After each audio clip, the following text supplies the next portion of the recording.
And we're live. Hello. My name's Will Forge, and well, my name's not Will Forge, but the stream is called Will Forge. And today we will forge. Let's go ahead and make some stuff. My name is William, though, so welcome to the stream. Okay, so this tunnel's all built out, completely finished. It'll come out at one of the bases. We see plenty of space to build the base, so because these canvases are huge. And now we're gonna do this bridge. So we have, you know, one way. We're gonna do the other way, and then it's gonna be a perfect scaler to tell us how to build out the terrain between it. Because if I just started building the terrain, I might have just gotten the scale off a little bit, because terrain is more feel it out kind of thing, and a little harder to get perfect, whereas the structures are like snap to grid kind of thing, you know what I mean? You snap it to your what do you call it, magnet points. So that's what we're doing now, and some adjustments might be made to make this stuff all match up more correctly, but yeah, we're good there for now. Once this bridge is done, we'll start doing the terrain on this side, and then what I'm going to do is copy this area to that area, just copy and paste to the opposite side, well, to copy and paste, rotate to the other side, and then yeah, we're gonna have ourselves you know, immediately significant portion of the map's terrain done, because it's duplicating. I will say this though, this was surprising to me, and there's a little exclamation point, little yellow exclamation point up here. Went down here and saw that it is tracking the FX count percent, and found out that it's oh, that's not good. That's 69% of my FX count already accounted for. I believe that's because of all the lights that I've been placing. This is a soft limit, and the reason that it's a soft limit is because distance to the objects also matters. So like if I have some kind of lag problem whenever you're in the map, I can fix the lights up so that they don't like go as far. So basically, sometimes you might, like, I might be able to make these lights inside this building, for example, only need a distance of like down to here. Like if you get around the corner and walk a little farther, the lights that are over here will just disappear for you. They'll stop rendering, and if that's the case, that would just be so much better. Also, I don't have dynamic shadows on any of them, so if they are tracking just the light and not, like, I've got static shadows. I don't have dynamic shadows attached to any of these lights, mostly because they're staring up at the ceiling. I might add like dynamic shadows to a few of the lights that are pointing directly at where players might be walking, but for example, I don't know if I would want to put dynamic shadows on these, even though if you stand here it would like create a shadow on the ceiling, which would be pretty cool, but I don't know, it might make the game not work. It might make the map not work all that well. Anyway, let's get started on this bridge. Got Master Chief Collection open, as always, as a reference. After the map is all built out, I'm going to need to open up the mod tools from for Halo 2 and find out where all the spawn points are. Because I don't know all of the spawn points. I have a feel for most of the spawn points because I used to play the map, but it's kind of hard to say where all of them are. There we go. Okay, so I didn't go far enough with this light. Remove this railing before the light starts. So it's definitely not quite long enough. So it's time to do that. Probably around there. I'll eyeball it in a second.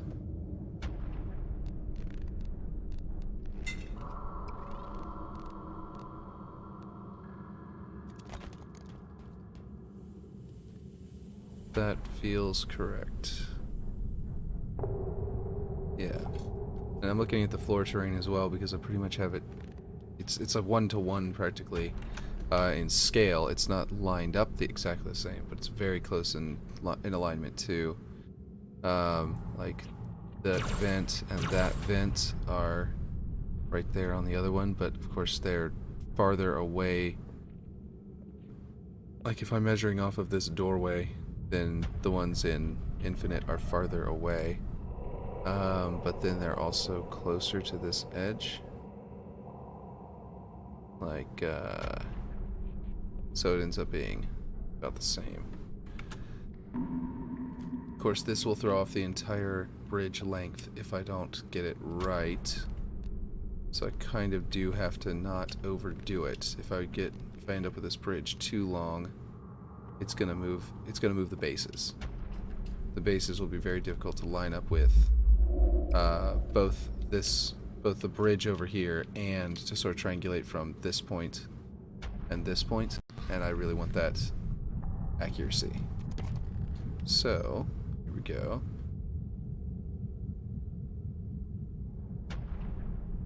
Did I make these? Yeah, I made these line up correctly. So I can scale them, but I actually don't think I want to worry about scaling them in addition to these. I'll just copy them over. Okay, so really this piece can just keep going. Because the light is underneath this. So I need that to keep going, and then the light just points straight down to the ground. There's no like, not straight down obviously, at an angle. There's a slight slope to it. And I might throw in a little angle there if I have to, because the light fixtures need it. But mostly I'm just thinking about which piece I need for the light. Like, that piece was just this isn't a light fixture. And apparently I never fixed its glow correctly. But let's see. I've got those. Let's see. I know there's a wider one somewhere. I'm trying to remember where to put it. I might end up using something like that. So these are wider, but they're also like thinner. I would need two of those next to each other. I don't know if I want to do that. I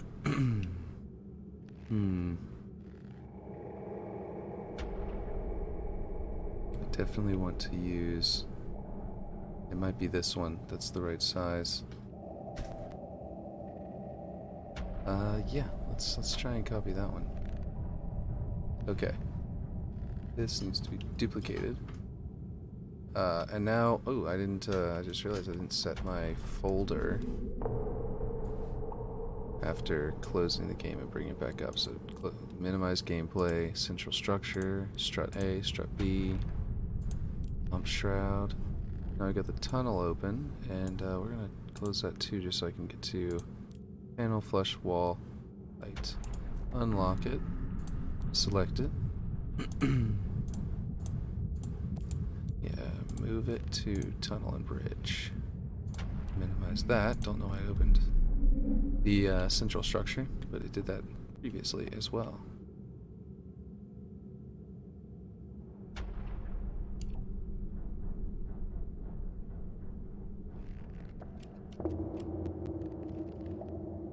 Okay, so this might be long enough, but just so that you are aware, I might 30 degrees, is that about right?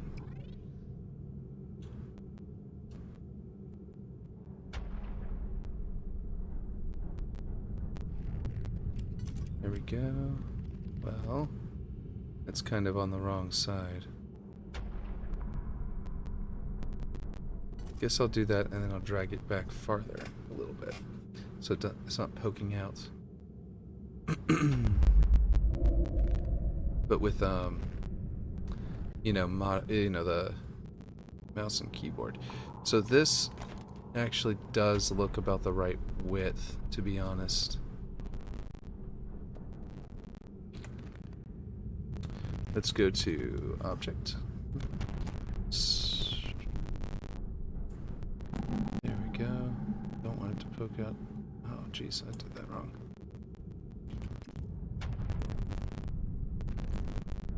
There we go.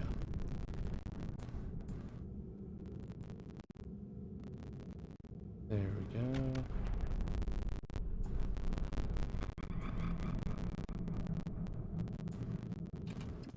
Jeez. It's undoing all of the movement whenever I try to undo just the one adjustment.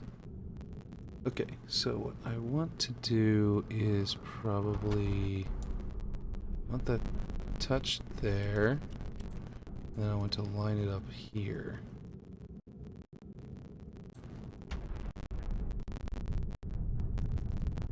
Except I don't know about that. We'll see. Let's go with, how do you switch to world on mouse and keyboard? I don't know. I'll just...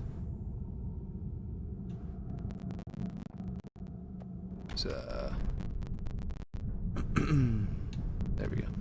Usually use a D-pad, because it just happens to be how it pans out. Yeah, so I definitely don't want it to be poking up through. I think I'll put it around there, even though the original one is just the it comes right off that polygon. But this one, I think I'm going to recess it a little tiny bit because I don't want that super thick, you know, rim to appear. Just want a little bit of a rim.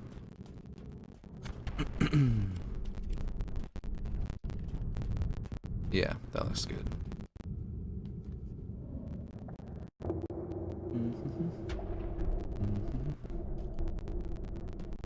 Okay, so this is where like a mirror tool would be really great. I think everybody knows that. Every single forger is probably thinking that, like, use a mirror tool. Okay, so... okay.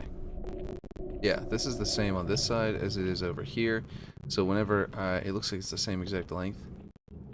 So whenever I go ahead and once this is finished and I copy it and I turn it around, I can put the whole rail up over here and it will line up perfectly and no troubles. Okay, that's good. Let's duplicate this and this, and I guess duplicate it to this direction so it's already lined up. Oh, wrong button. Don't even know why I pushed that wrong button. There we go. Usually whenever I push the wrong button with duplicate, it is because I press the wrong direction on the D-pad and I delete something. But just now, it was more of a... okay, let's see.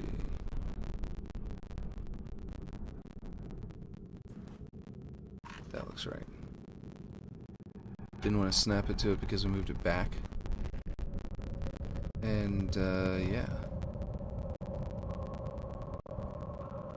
Although maybe I should move it out, snap it, get everything perfect, and then put it back in its own place. But I think this is good. Because, you know, it is an actual location, so... I can accept that I have gotten it to the right location. Even though part of me does not want to. Okay, so now we've got a proper length. Okay, cool. And we're going to get this side right as well. We have to... I believe... actually, you know, this piece might need to just be extended, but I think I need to put a light down here. Yeah. So I need to make it exactly the same, but shorter. And actually, yeah, I was supposed to make this a little bit thicker before I did all that. I forgot about it. Like this. So I can put a light in there, an appropriate angle, and everything. Really, actually, no. I already made this the correct size. So really, I need this to be smaller, because it actually, this part of the bridge is separate from the ceiling, like the top part. Which is so that I can Let's see. I think it is about... It's probably going to work out like that. But yeah. So we've got a piece here that's actually the top part because these raised areas. So if this one's scale is a little off, it's not really centered anymore because I haven't changed it over here yet. But yeah. I'll get to that in a moment. Once I copy this over, I'll know where to scale it down to. So duplicate that. So apparently my use of the budget is very, jeez. Yeah, sure, keep scaling on. I keep doing that wrong. My use of my budget is apparently mostly in FX, which is probably because of lighting. Which is good because I haven't adjusted the lighting yet. It's a soft limit, and basically if I, when I will need to do this, but basically when I should I actually do it this way, or should I do one long piece across the top? Because these vertical stripes look weird and break up the shape badly. Yeah. I think it's still gonna take the same number of pieces. So if I flip this over and shrink it down to here, then expand this out that direction.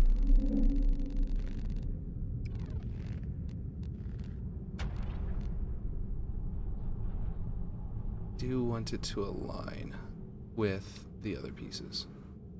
Otherwise, I might have trouble copying it to the other side. That's... Nope, not quite right.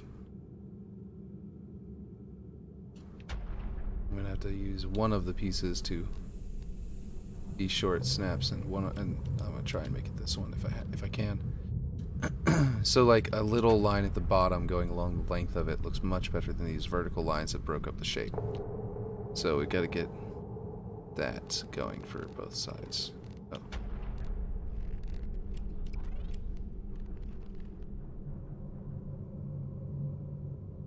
Yeah, that snapped well. Okay.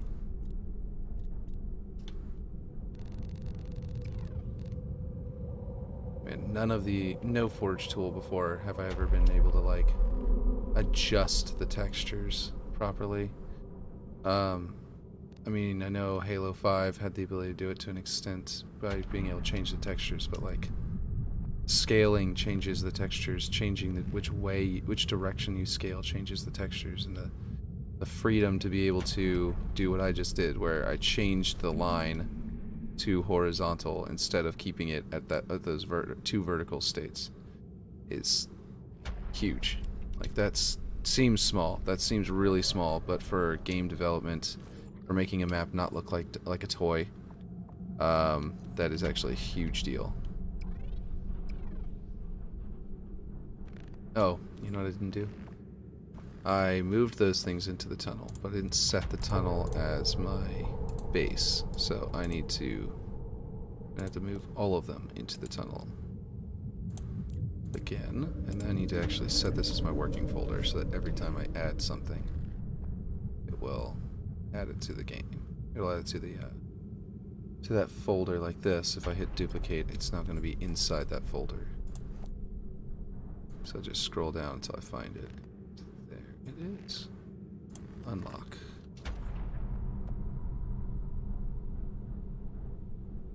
There we go.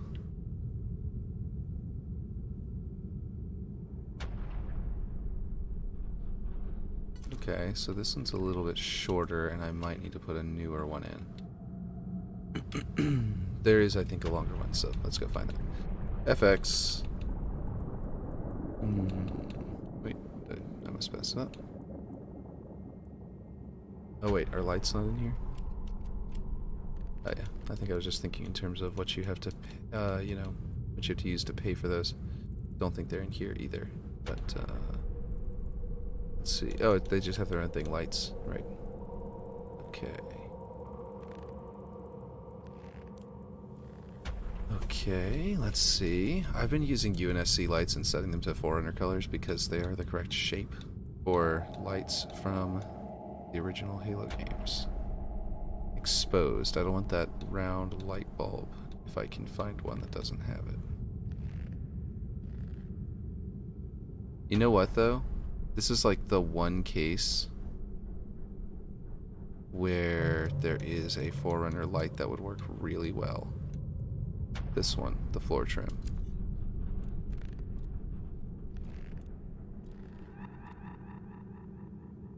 Oh, I did. On 90 degrees, no wonder it's taking so much more. So many more clicks. So let's use this one. It won't look out of place or anything, because it's Forerunner in a Forerunner design.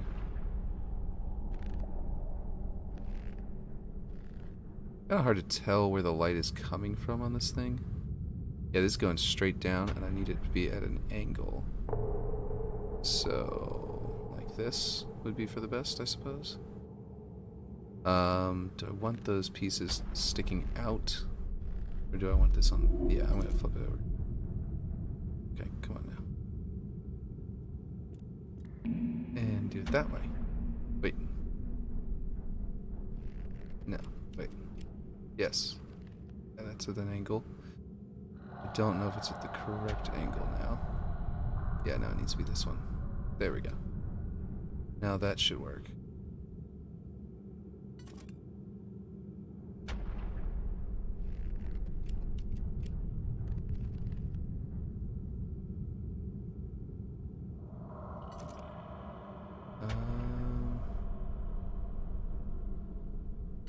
Maybe this will work at this angle.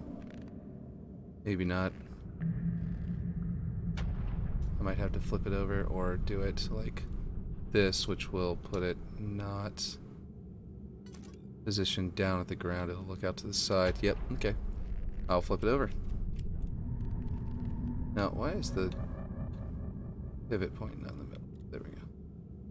It's because I had a setting wrong.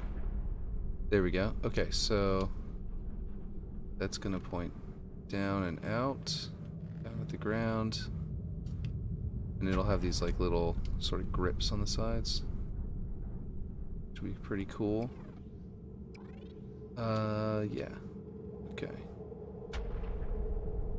So what I need to do is probably make it snap to the middle, and then it's inside of there, but it's a little hard to tell what's going on, but let's put that to the middle.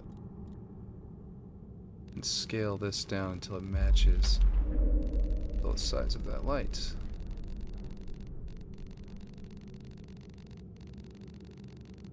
We can find the light. It's gotta be grabbing the wrong, or gotta be looking at the wrong thing. Okay, here's what I'm gonna do. Turn off magnets and drag it out, just so I can at least see it for a second here before I snap it into any position. Really. Okay, drag it back. Oh geez, what's going on now?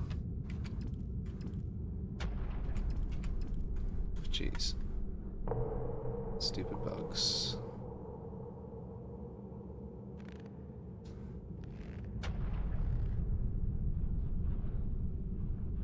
Oh, okay, there. Okay, so we'll do it here for now. And then I've got to get my deselect all button back. There we go. Did that just...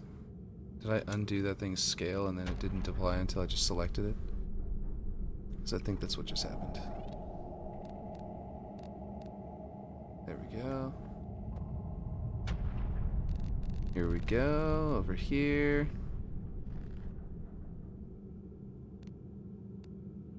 There. And then this thing's already lined up in the middle of this, and should be lined up perfectly with this light.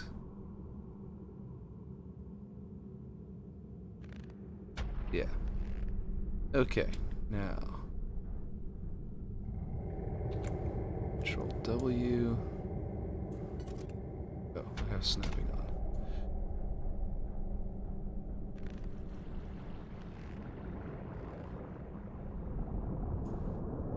Okay. Now it should align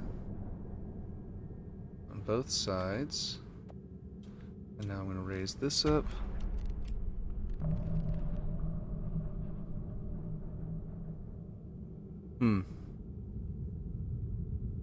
Yeah, I think I'm going to bring it in like this. Because actually it was too wide anyway, but then that little angle there is kind of ruining the shape a little bit for my purposes. Obviously this is a floor trim and I'm putting it up on the ceiling, so it's not going to have a proper shape for that. It's not built for this, but I'm using it for this. And it's working, but it's not going to be able to be exactly as it is intended.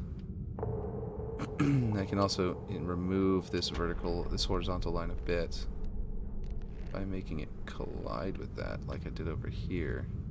Kind of eats it up, but it's actually strangely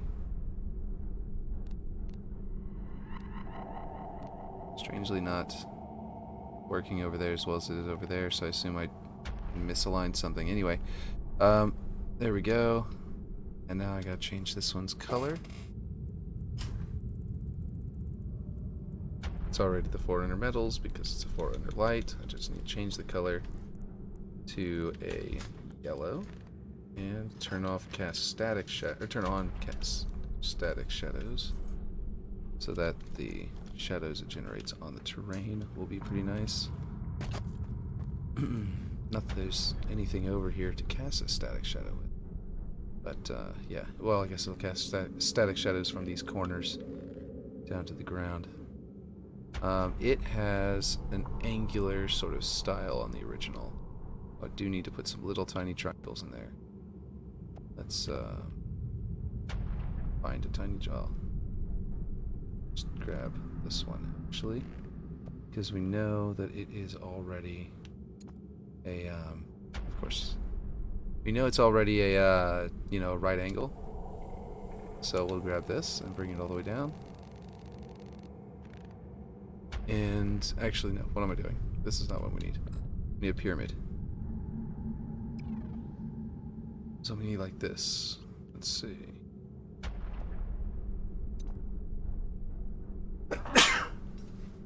Excuse me. Okay. Okay, here we go. Now we're going to stick this down here. We're going to shrink it practically to nothing. And flip it on its side. Rotate it that way. That will get us a... oh, wait, no. This way. Like that. And then like this. Then snap it into position like that. Is that what I'm looking for? Oh, I'm not supposed to be doing a 45-degree angle, that's why. You do like half that. So like 22 and a half. And I might need to adjust another angle. Like this one. 2, 15, 5, 1, 1, 1/2. Is that rectangle? Am I doing this right? Am I grabbing the right piece? We will find out. I also just realized that this one could be brought out a bit. I don't want it to poke out of the texture over there, but this is probably the best place. Well, no. I don't want it to poke out over here, but I don't want it to clip like that. Maybe this light is not the best one to use because does appear to be giving me trouble. Let's see.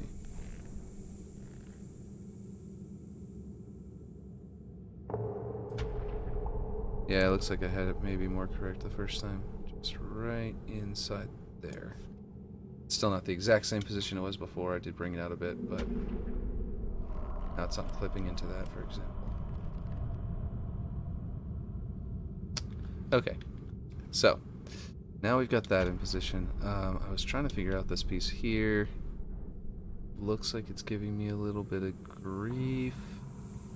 Oh, I know what I'm doing wrong. Okay. Let's reset the rotation. It's just that I am... Oh, no. Not snapping to the correct angle. It's that I need to do this. Not what I was doing before. There we go. And then as I scale it up, it scales differently. Okay. Yeah, no, as I scale wider, it's going to eventually touch all of that piece of metal. And it will be... Let's see... I think I need to scale the entire thing. Why is it not scaling? There it goes. Up like this.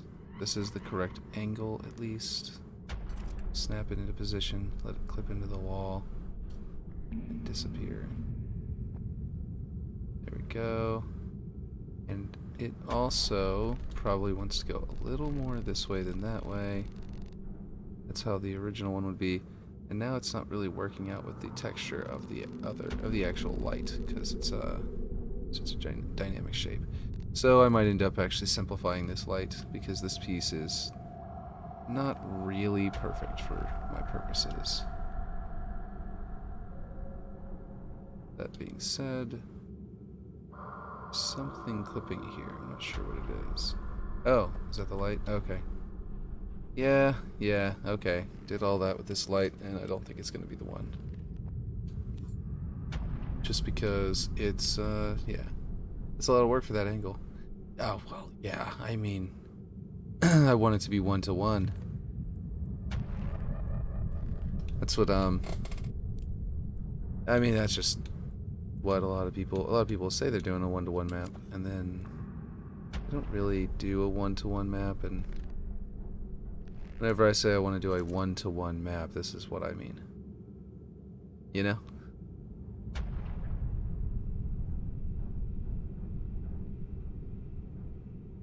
Whenever I say Forge can do dev quality maps, and whenever I say I want to make a 1-to-1 version of such and such map, this is what I mean. I know it can do it, so now it's up to me to match that capability, you know?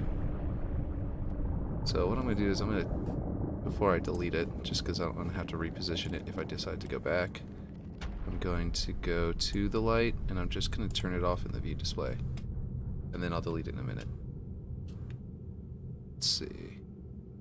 Because this one is definitely... Ooh, that's actually a really good spot for that. And then I can drag it. Because this one also looks really great, and it has the sort of repeating square texture pattern inside there. It's behind a bulb, and the bulb is kind of weird. But, yeah. But it definitely is... Let's see. It's a little bit yellow. I really wish that that they I don't know which of these is which swatch is for the light bulb, if it has one at all. And if it does, then I'm gonna find it, but because I'm about to do all the swatches anyway. But yeah.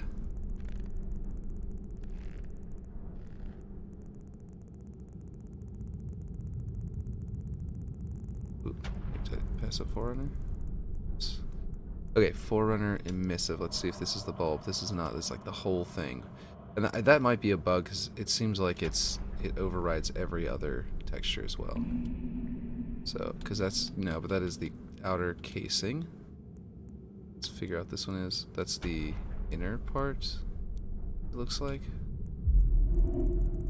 Let's go up to Forerunner. I'll switch it to Forerunner emissive first and see what that looks like. Oh, we don't have that. I forget which one of these I've been using for all of them, but it's probably not even visible on this particular light. Because I think it's the back end. Oh, no, not that. And now we're going to go up to Forerunner emissive here. I believe they should have it. Nope, this is also just, yeah, trim. Okay, cool. So some of them, some areas, some swatches have just trim textures, which uses a different kind of, different style of angle in their tools. So basically it ends up needing to look different as a result. Okay, so I'm going to scale these things again to match this light. My angle is already good there on the left there. I'm gonna have to move it, but other than that, it's pretty good.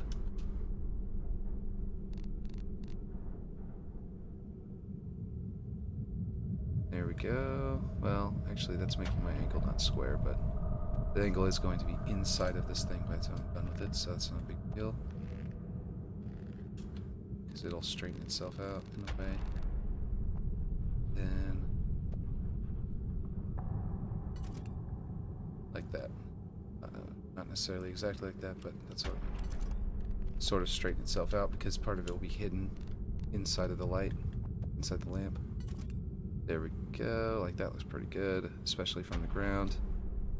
Get just a little hair longer, and that will completely hide the part that's not lining. There we go. Now from the ground, it looks pretty much exactly like the original.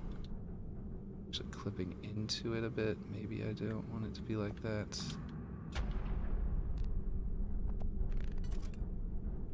Like you see the texture in there.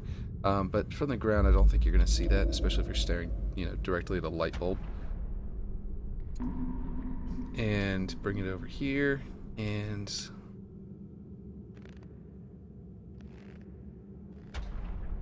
make it snap. Oh, that was it. There we go. Just so I can see how far I need to bring it closer. So I need to bring it like that far or so. Let's see. But definitely farther than that. Okay.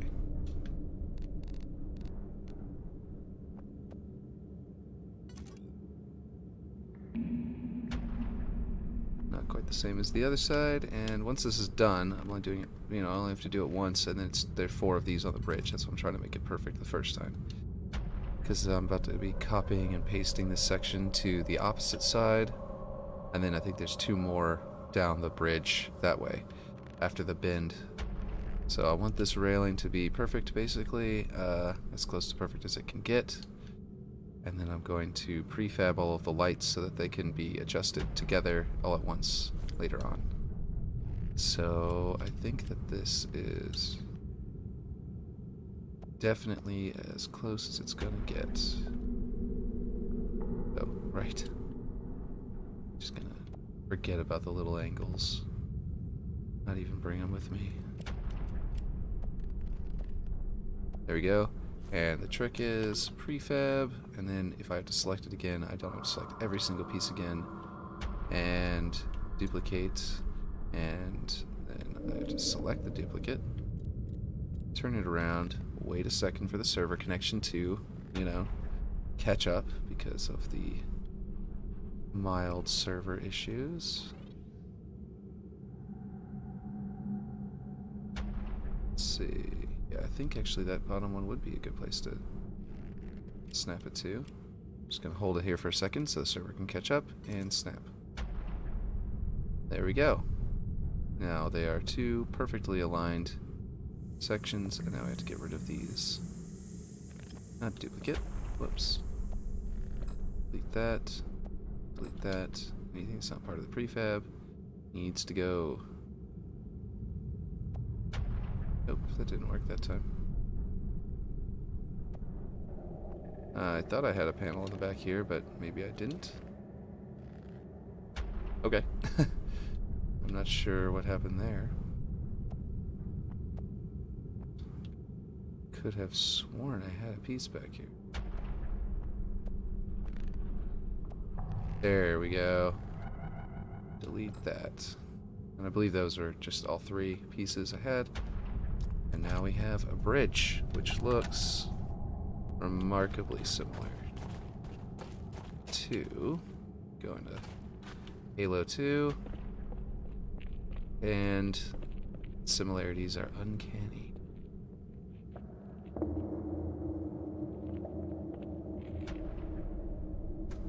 Except there's no rocks. We need to get to that eventually. But the structures are scaled and the rocks are random.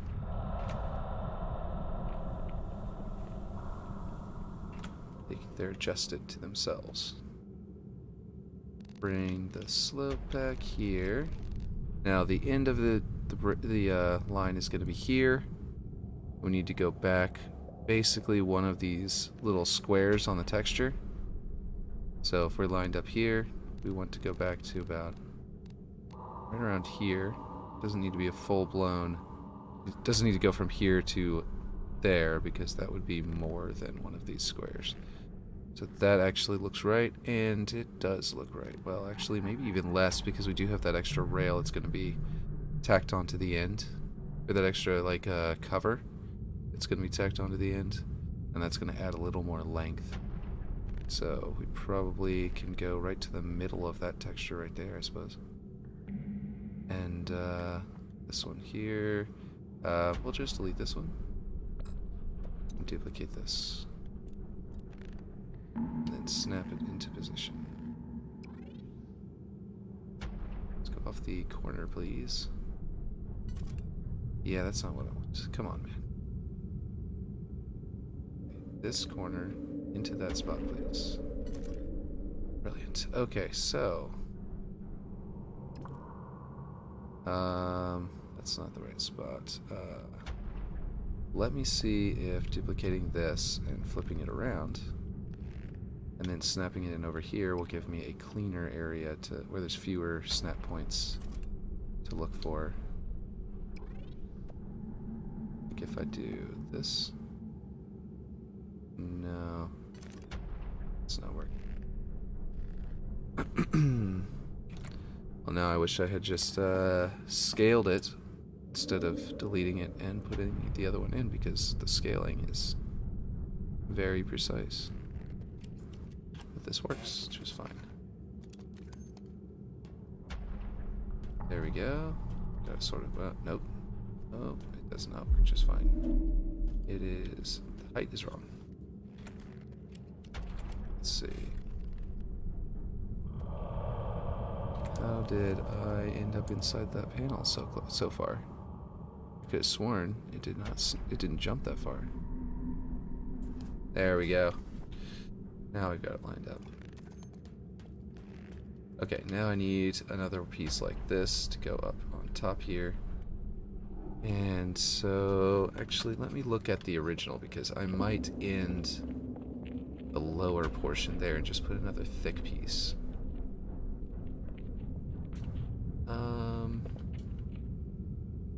So whatever I do, I'm gonna have to deal with these angles, these like sloped portions, and so it's gonna be squared. It's gonna go to this ramp into probably around here.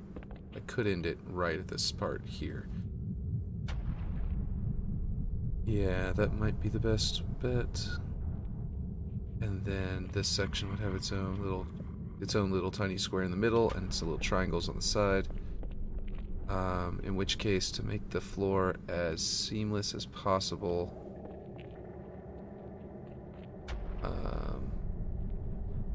yeah. Actually, I guess as seamless as possible might be to stretch my side areas.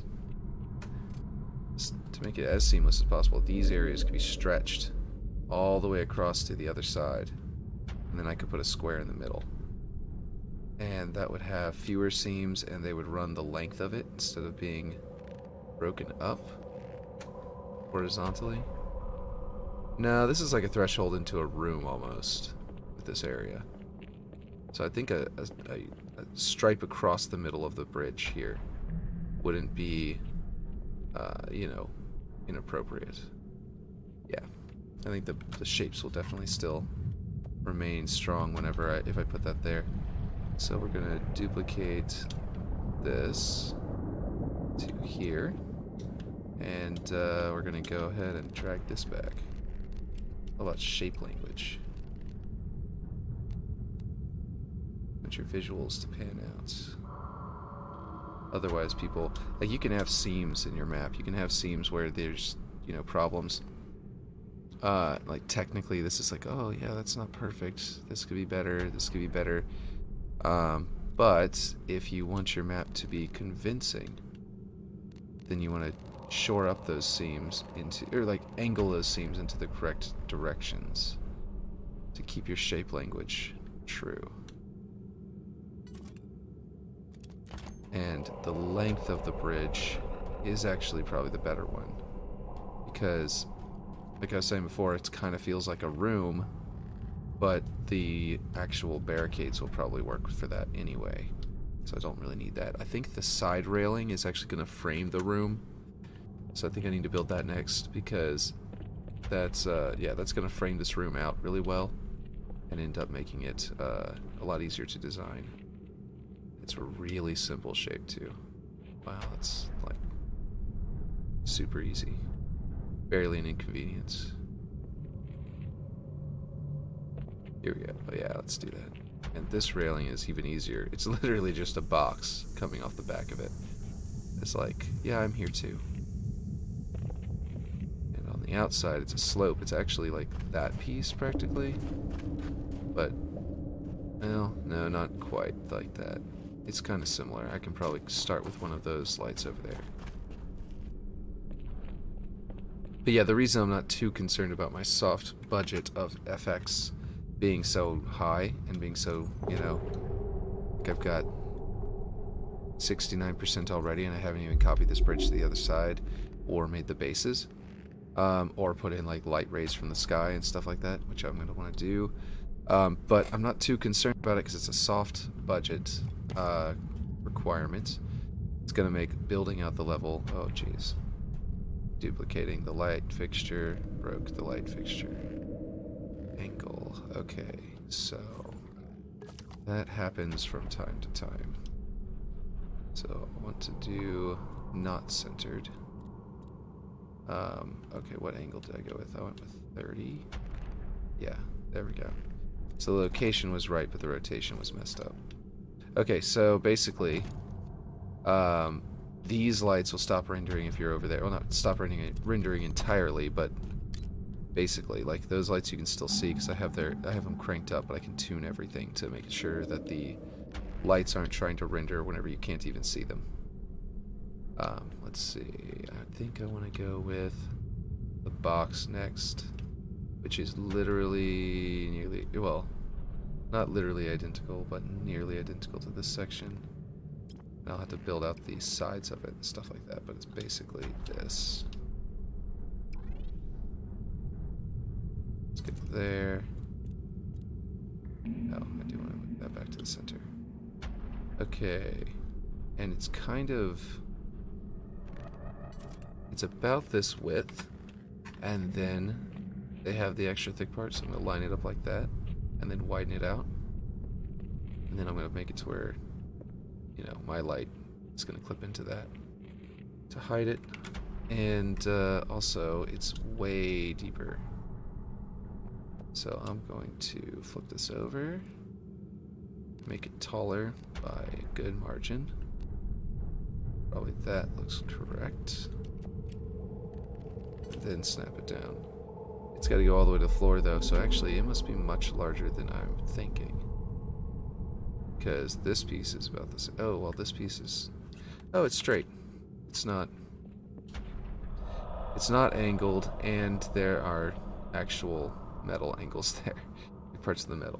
So I definitely did not need to use this piece at all, because it's not... yeah.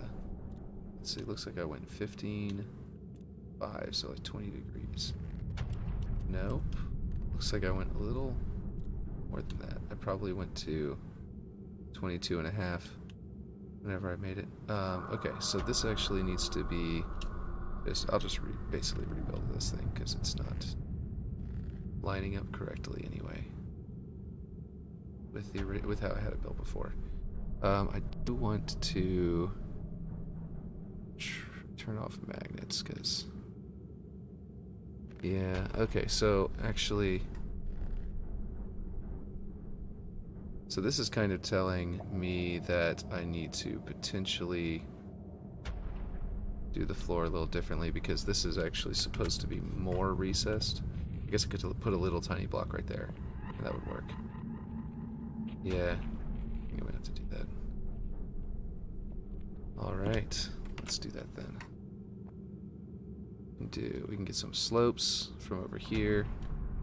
Let's grab that one. Oop, this is a prefab. Okay, so I think I will, well, I don't want to ruin its prefab, so I'll grab some slopes from somewhere else. Some little good ones from up here, maybe. These are some little good pieces here. Yeah, duplicate that. We'll just go from there. Here we go. Alright, so this wants to go... What? Oh, okay, I see. I've got it on half of 45 degrees. Keep it on 45 degrees for so much, for so long. But eventually, I forget that it's not whenever I do change it. And then I'm very, very confused.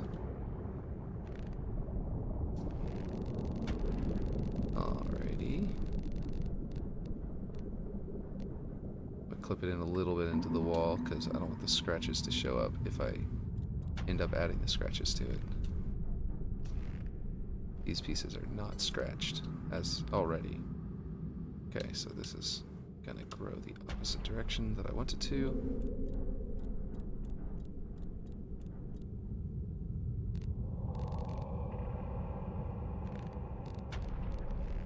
There we go. Now I know where to put this. And that was not intentional. I didn't even click yet. Okay, so if I... Yeah, I'm gonna need to move my angle. Should have done it like this. There we go. You can move the camera without moving the object to mouse and keyboard, so... Jeez. Okay, look here. Look here, you little thing.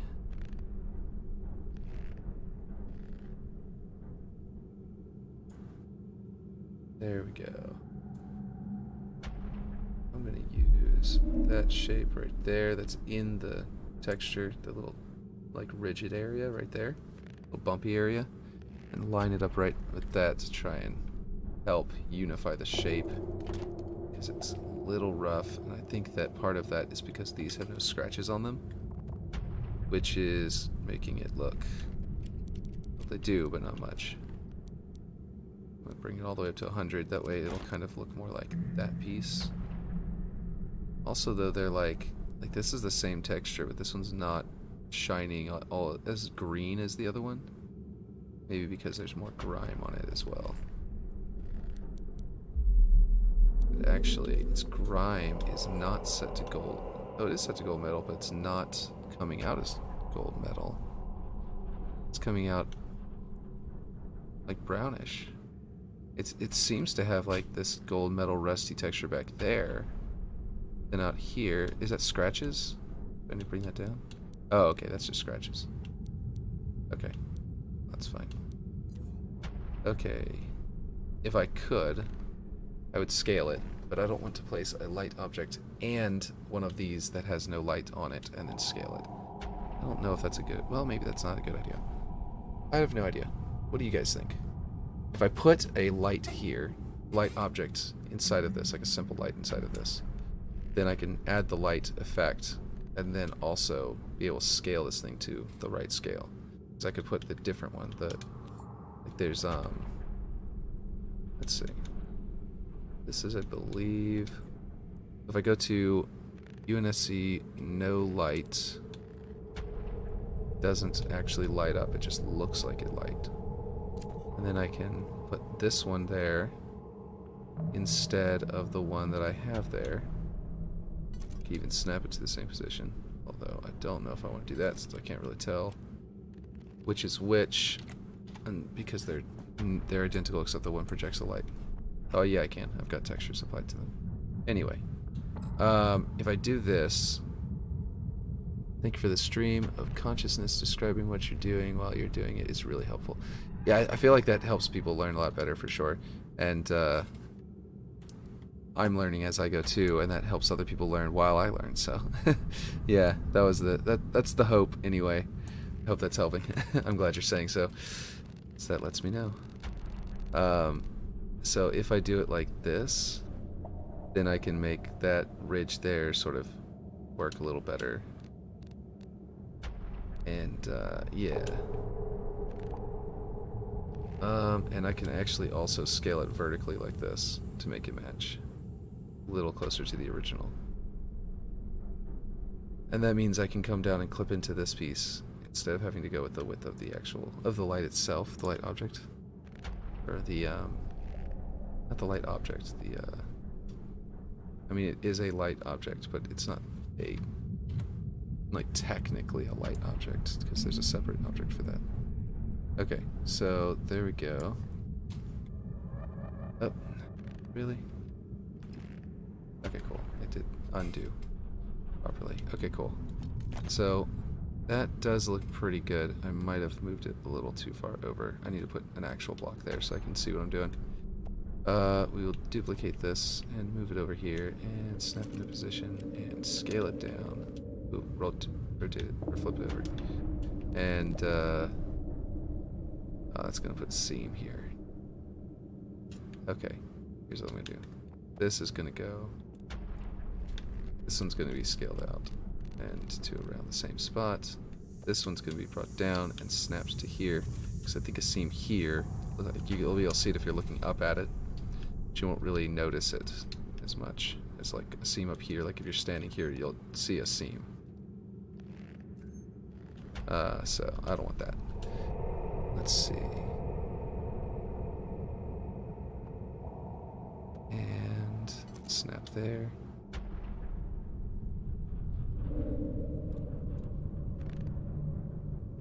Pull that in.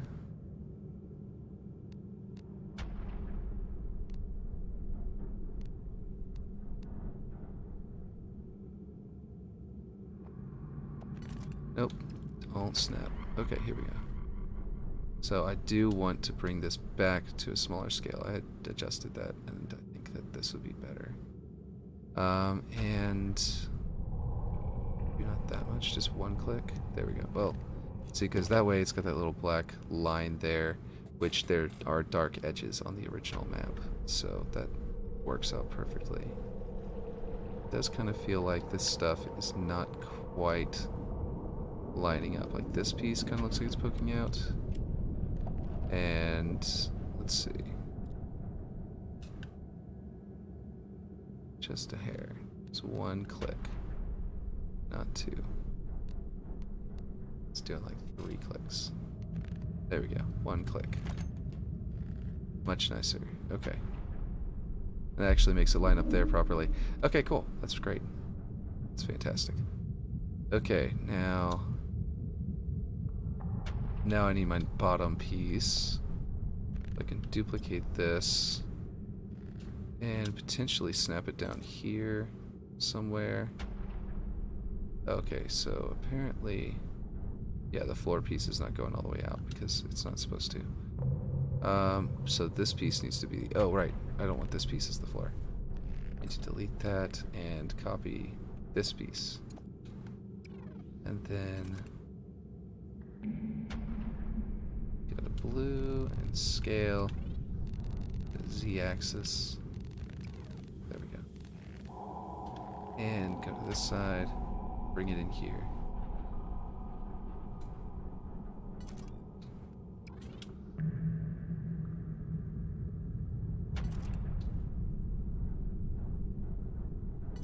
Ooh, there we go. Now it lines up. I that piece, which isn't with the floor. I'm going to move it a bit. Oh, you know what? I can snap it to. Probably snap to this piece. There we go. That'll get me lined up perfectly with everything. And then I can just turn this around, scale it back. And it should line up perfectly with the pretty much perfectly with the texture as well. Okay, come on. Get me a just right alignment, please. Like a perfect alignment. There, I guess that's the closest it's gonna get. Okay, so that looks much better, but now that I have everything the right scale, for the most part, this needs to come down to frame it a little bit better. And actually, if this is coming down, is this even the right width? I just realized it's kind of looking like I maybe made it too thin left to right. Like it looks like it would line up with this piece here on this edge, but the light actually lines up on the opposite edge. So maybe I need to make it a little wider. And that's not too difficult. Just gotta turn this around and scale it out. And that would also explain why it can be shorter, because it needs to come down and actually touch that. That being said, this thing's gonna scale up too, so it actually might be just the right size on that part. Oh, it scales both directions at the same time. Is that the non-kaleidoscoping that they talk about? Like, non-kaleidoscoping piece that does such and such and such and such. I assume kaleidoscoping means... I thought that kaleidoscoping was that, like, it adjusts the pieces to where some of them remain to scale and some of them, like, stretch. But it might be what they're talking about is the fact that it doesn't scale from the middle, you know what I mean? Like these or it does scale from the middle rather. Let's see, there we go. So if this is how far I need to do it, then this needs to scale up some more.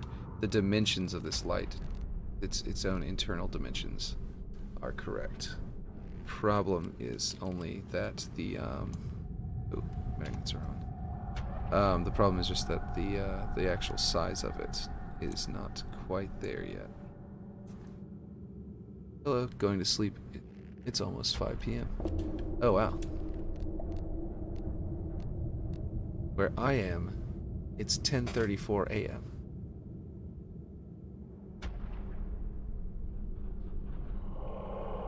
So good night. Good night, Aaron. I didn't realize our times were so very, very different. I knew that we were not in the same place, but I just didn't know how extreme the difference was.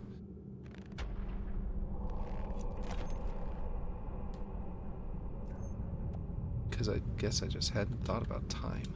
Because, you know, YouTube just kind of handles that for me.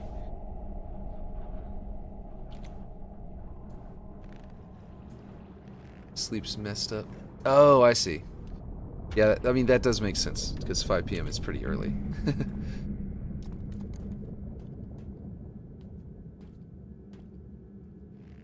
So I haven't been here. Makes sense. I am, by the way, I was just talking in the previous stream about which map I want to make next, and I think it's gonna be the cliff where I use the sakura trees.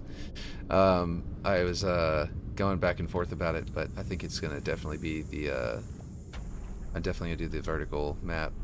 Like I had other ideas, but yeah, I'm just letting you know before you leave. That's my plan for the next one.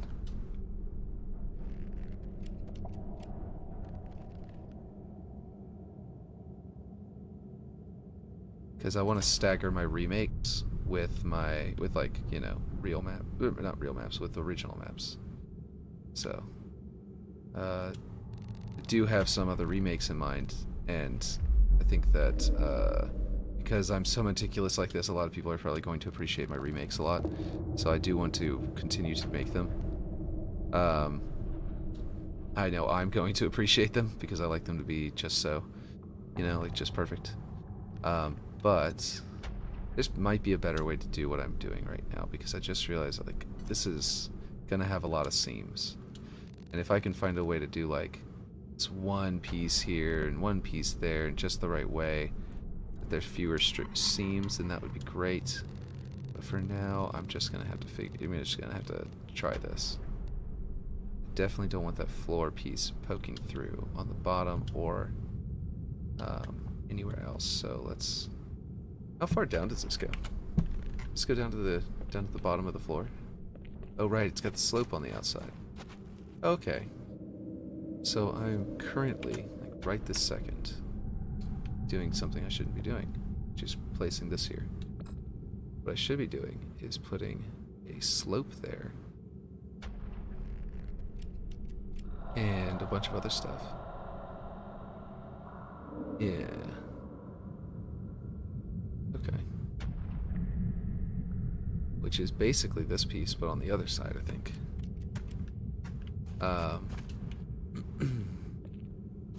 No, it's much smaller. Yeah, much smaller. Okay. So, let's do that then. Let's figure out this outside area. So this thing needs to be way thinner. Let's turn it around and scale it in. It's just gonna be under the light. But even more games on sale. Nice. Man, I can only imagine that you've almost doubled or tripled your collection at this point. Unless you just have that many games. I know I have some. My collection of Xbox 360 games is very huge. But I don't. Oh wow, this is very different than I expected. I didn't realize I've got this depth all wrong too. It needs to come out way farther.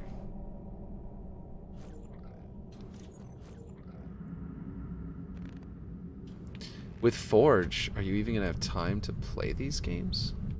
I believe I bought 21 games on sale. Nice. Yeah, that's gonna definitely definitely give you a bigger collection.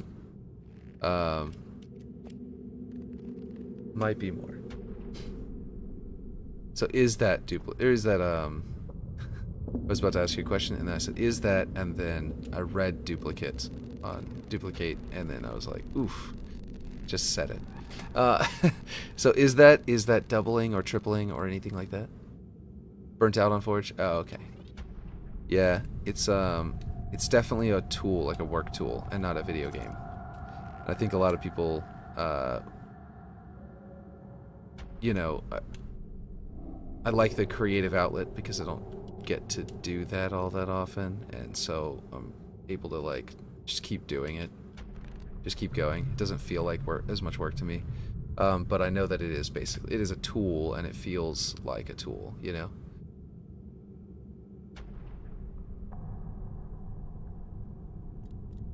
Ooh.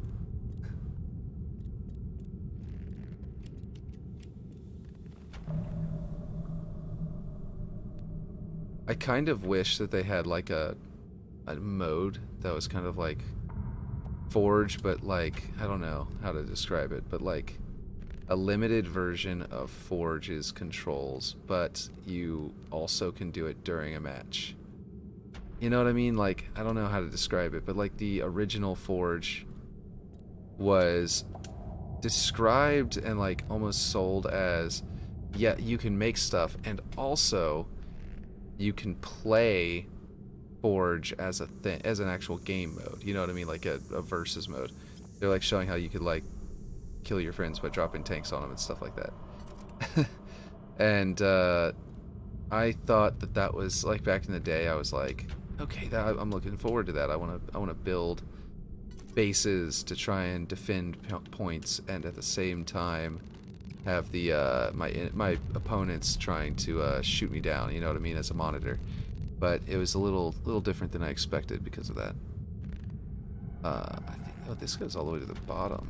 Wow. Okay, is my scale that off? because there's no, like, this is definitely a 45-degree angle. But it's not touching here. And it's coming down out here, but it is coming to that depth. Which means my scale might be very off. But you were about to go to bed. I don't want to sit here and immediately pin you down with conversation if you're, you know, trying to sleep. But yeah.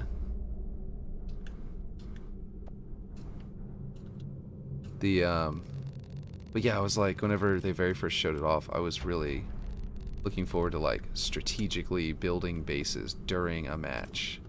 And I wasn't aware, I didn't fully understand that there isn't like a game mode where you do like a versus forge.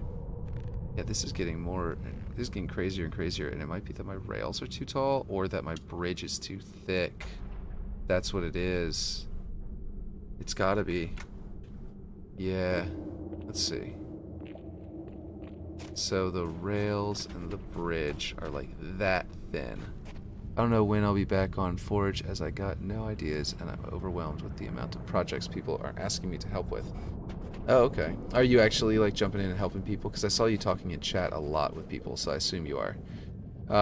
I've been less active in the Discords than, you know, definitely less active than you've been.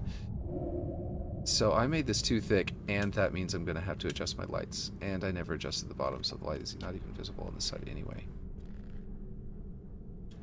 Because my railings are wrong. Let's see.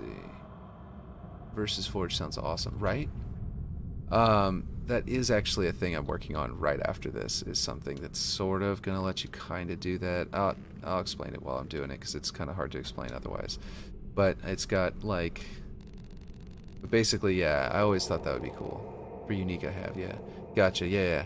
I saw, like I said, I saw you in chat talking to people, and I wasn't sure, and I think it was in Unique's chat, yeah. So I wasn't sure if that's what you're talking about whenever you're saying.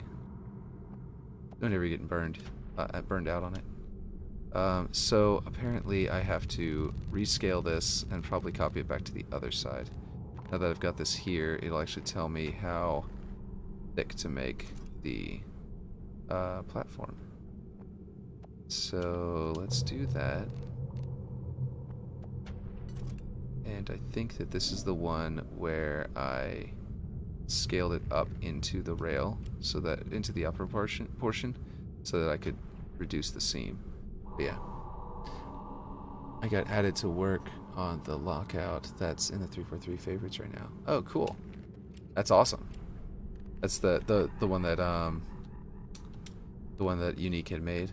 That was like, it's not like this in like a one-to-one sense. It's like one-to-one perfect. Like in other words, I'm sitting here like practically matching the polygons of the original, which is not entirely necessary, but I want that to be the case for this one. And then whenever I go through and do my glow up, I'm going to replace some pieces and stuff like that. But anyway, yeah, so that one is the one, if I'm not mistaken, because someone else made one where they like basically made it, they basically copied the polygons by placing objects that were exactly like it. And that one I think is inferior to the Unique one. And because I'm making both basically here, I don't feel bad that saying that like I'm gonna probably have an inferior one myself because I'm doing this. But yeah, anyway, I don't know. I'm not sure what I'm saying here. Yeah, he wants me to art background. Cool. Like outside the level, like at the cliffs and stuff like that. Is that what you're talking about? Because that would definitely be really cool to have like some really good stuff out there. I do believe that it's mostly just, he's just got it in a like rock, right? So that would definitely be in your wheelhouse for sure. Oh,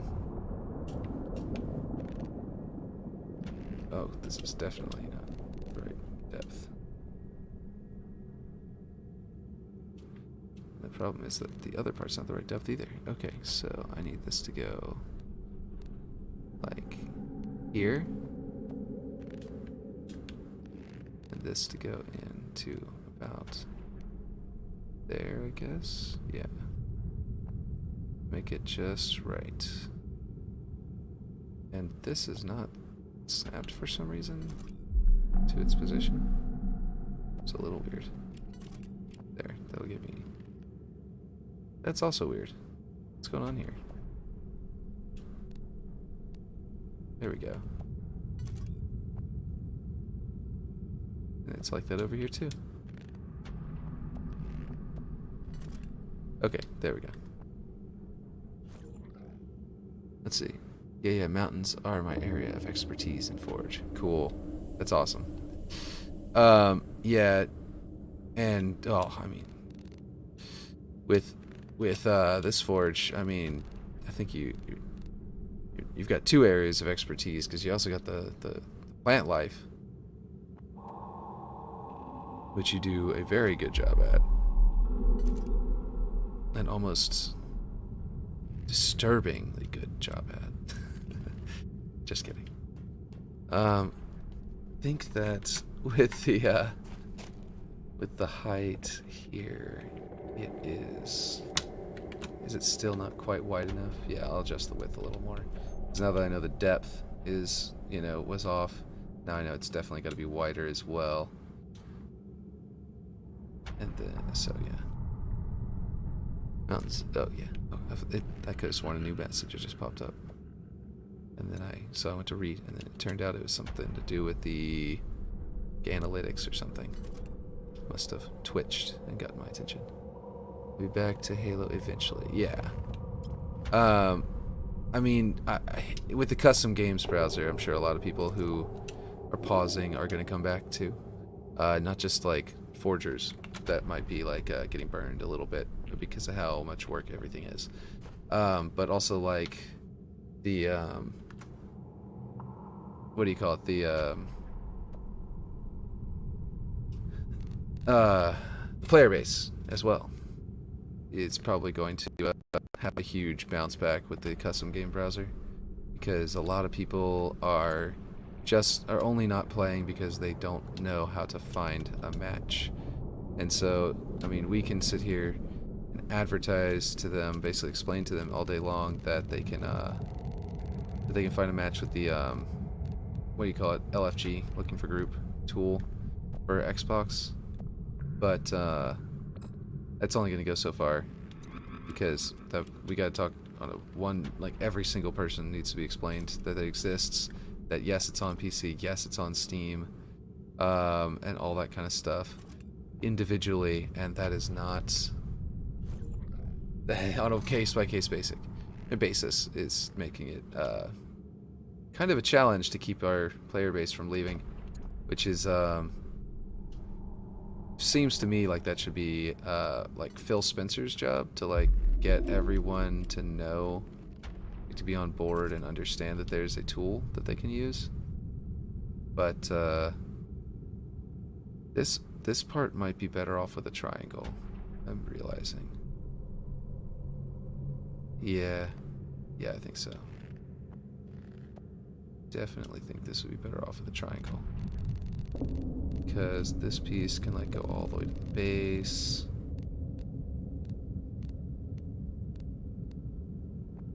And this piece can rotate around and get thinner and not collide with that one.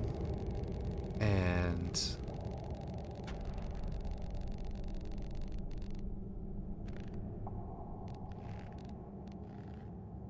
then it can grow, and that's going to give me my snapping point for the angle. The little triangle piece. Just going to be right there. So this piece and this piece can be deleted. And possibly these as well, but I'm probably just going to bring them in and have them like touch the angle. Like I'm sitting here doing a bunch of stuff with an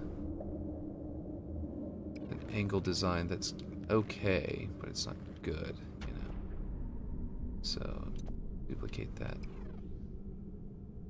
But like that's what like Ubernick was asking on Twitter, how people feel about the update. And some people would say that I am basically sniffing copium.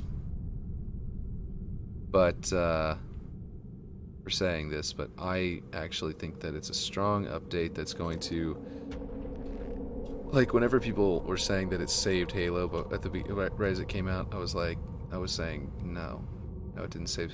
I mean, it did save Halo, but in a long-term sort of sense, like a strategic, move.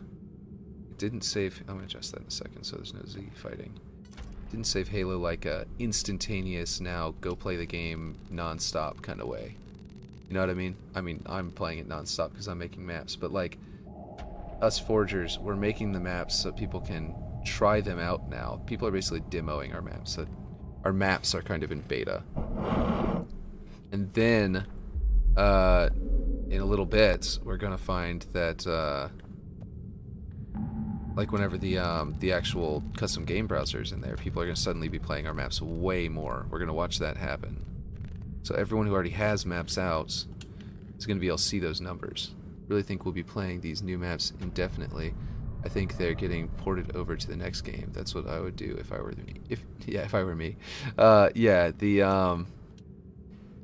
I agree.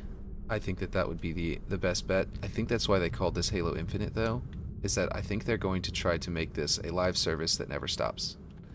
That rather than releasing another Halo game, we're just going to have this.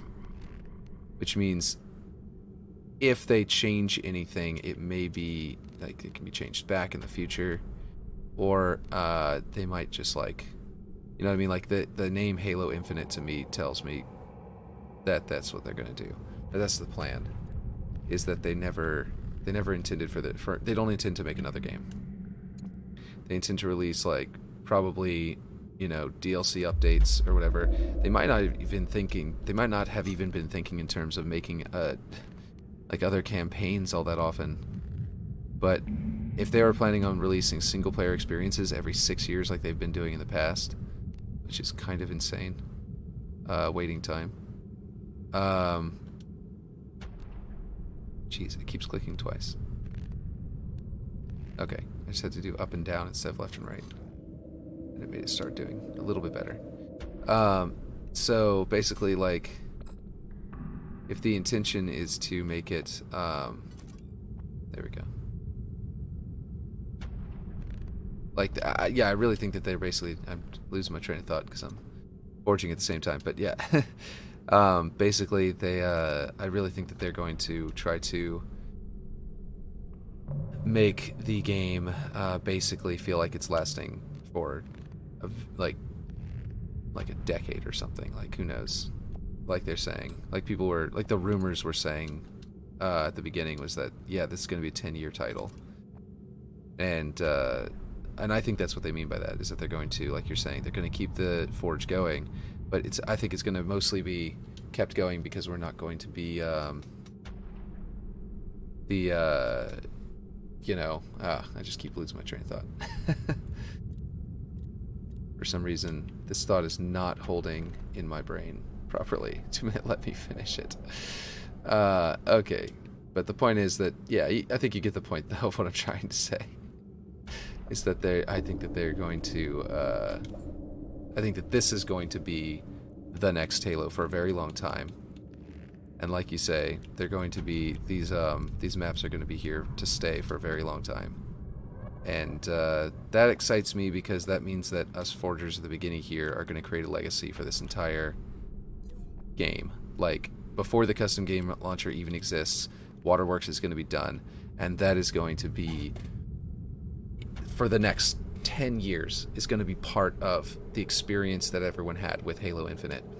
And the players who are like 10 right now, just getting into Halo, are going to think back on their childhood and think of this Waterworks map and be like, man, oh yeah, just like you guys who, played before me, it's like the people who came before me, I played Waterworks too, and I loved it. You know what I mean? Like that kind of thing. Like, it's gonna connect the older audience to the younger audience, which is one of the reasons why I like the idea that everyone's making remakes right now, is because now the young ones that are coming in that are new are gonna have Lockout, and they're gonna be able to know why the classic, like us, longer time fans, why we love Lockout, why we love Waterworks, why we like, why we love Well, why some of us like midship.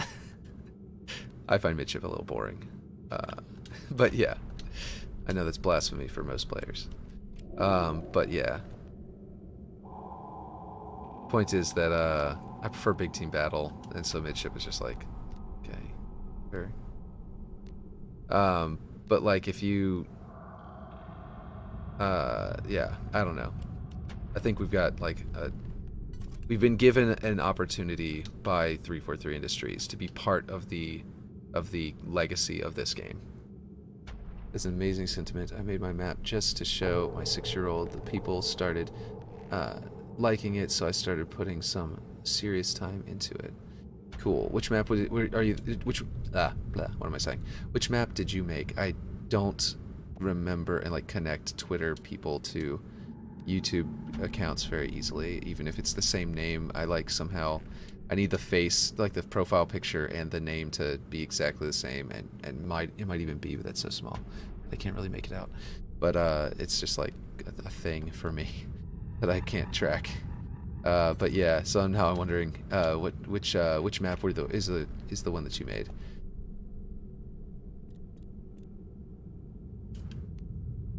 Okay, is this finally lining up? No, not quite yet. Oh jeez, it's going. Why is this not matching? That's really annoying me. Maybe that's what's going on, is that I've got it. It's like half a tick. It's like it's moving. It says it's clicking once and it's moving like half a tick off. Getting milk, then going to sleep. Makes sense. Let's see. I think that, oh, I've got something inside of that. Oh, it's this piece. Okay. I think I'm gonna have to make these slopes deeper. Because I need this to not run into that. Which means for these to work, I need to scale them up a little tiny bit. Like that. And then align it on the corner. Cubic space. Oh, I think I did see that one. That one's really cool. I haven't actually gotten to play like any of the maps. I've been forging literally the whole time, except for if you are friends with me on there on Xbox Live, you'll have seen me jump into campaign, and that was because my wife waited on the campaign until it was co-op, because that's her campaign, her Halo campaign experience, 100%.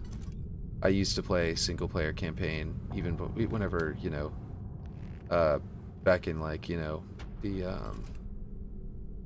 back with like Halo 2 and stuff like that. And but basically I would play with my siblings most of the time too.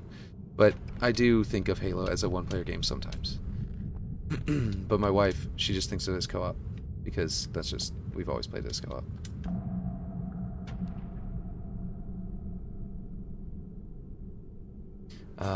Time for me to pass out until 2 a.m. again. Okay.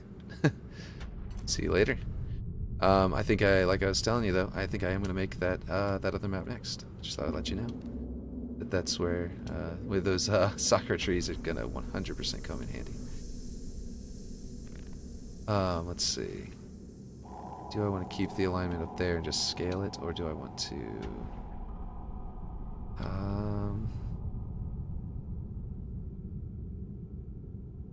I guess I want, because this might need to be thicker now, because I did all of that other stuff making everything else bigger. No, that looks about right. I think, yeah, I need to scale up this piece. Okay, cool. That answers my question. Yes.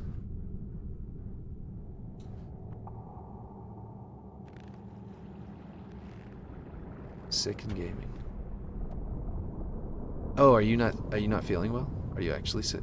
Or are you saying that you're sick of gaming?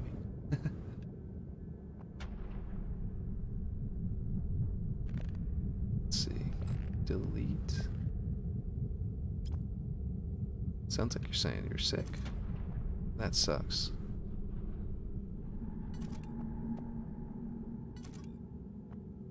There we go. Now I've finally gotten the box basically the right size. Took a while. I mean, I do have to make it wider still. Wait, what? I thought I fixed this. Oh, I'm so dumb. Sometimes I'm dumb. I brought this in to the right spot and fixed it on this end, and then whenever I came over here, I closed the gap by making it bigger again. I need to make this one bigger, not that one. Oh, neither. Epic and sick is just something I say. Oh, okay, gotcha. Yeah. I see what you mean. It's the slang sick, not ill. I do too. I just didn't understand the context for some reason. I just didn't catch it. I have not been sleeping as much as I probably should, because I've been waking up so much earlier, and then my kids keep me awake at night.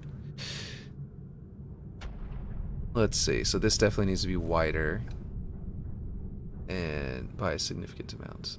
Honestly, it might end up coming to here, and if it does, that's going to be hilarious. Like if it matches up with where I eyeballed the length of this, like 3 or 4 days ago, it's going to be a coincidence. Let's just say that. It's just a major coincidence. There's no way that I eyeballed it correctly, because I was just throwing it across the gap. Let's see, that looks about right. This part is thinner vertically than the original, but the way that I'm building it out, I kind of need it to be. Like, I could put another piece on this side and make it look thicker, but like, I honestly don't feel the need to do that. It's not going to be that big of a deal by the end. And actually it might feel a little thicker once it's all widened out. Once this part's widened out. But yeah. Ooh. There we go. Almost fell to my death. Is that good? Like I said, it looks thin on the top, but is it the right width? I believe it might be the correct width. I'm going to probably end up having to drag the whole thing to the left a little bit, though, so... and then adjust the thickness of that one piece down there. Just because as I make it wider, it's suddenly not lining up here the same, and... yeah. So I think I need to go a little bit farther, and then just select the whole thing.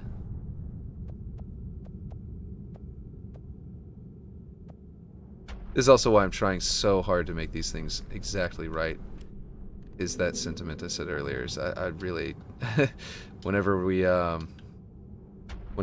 talk about how much we liked Waterworks growing up from like, you know, Halo 2, I want the new players to be able to fully grasp it, rather than having to imagine, rather than people having to say, oh, well, I mean, it was different back then.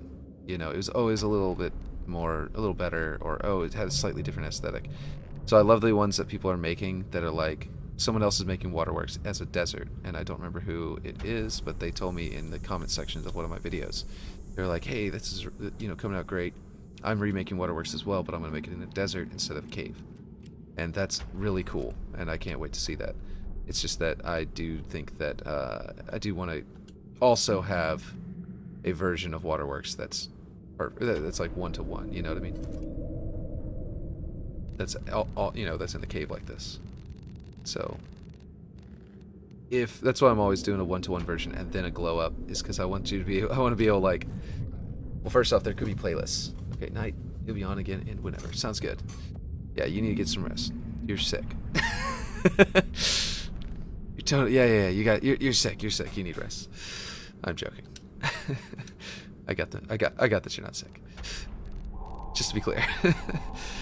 Yeah. So, like, basically, there's also the likelihood that that 343 is going to want to do a playlist of originals, and they may not, you know, be all that keen on the idea of doing the weird looking versions of the originals, you know?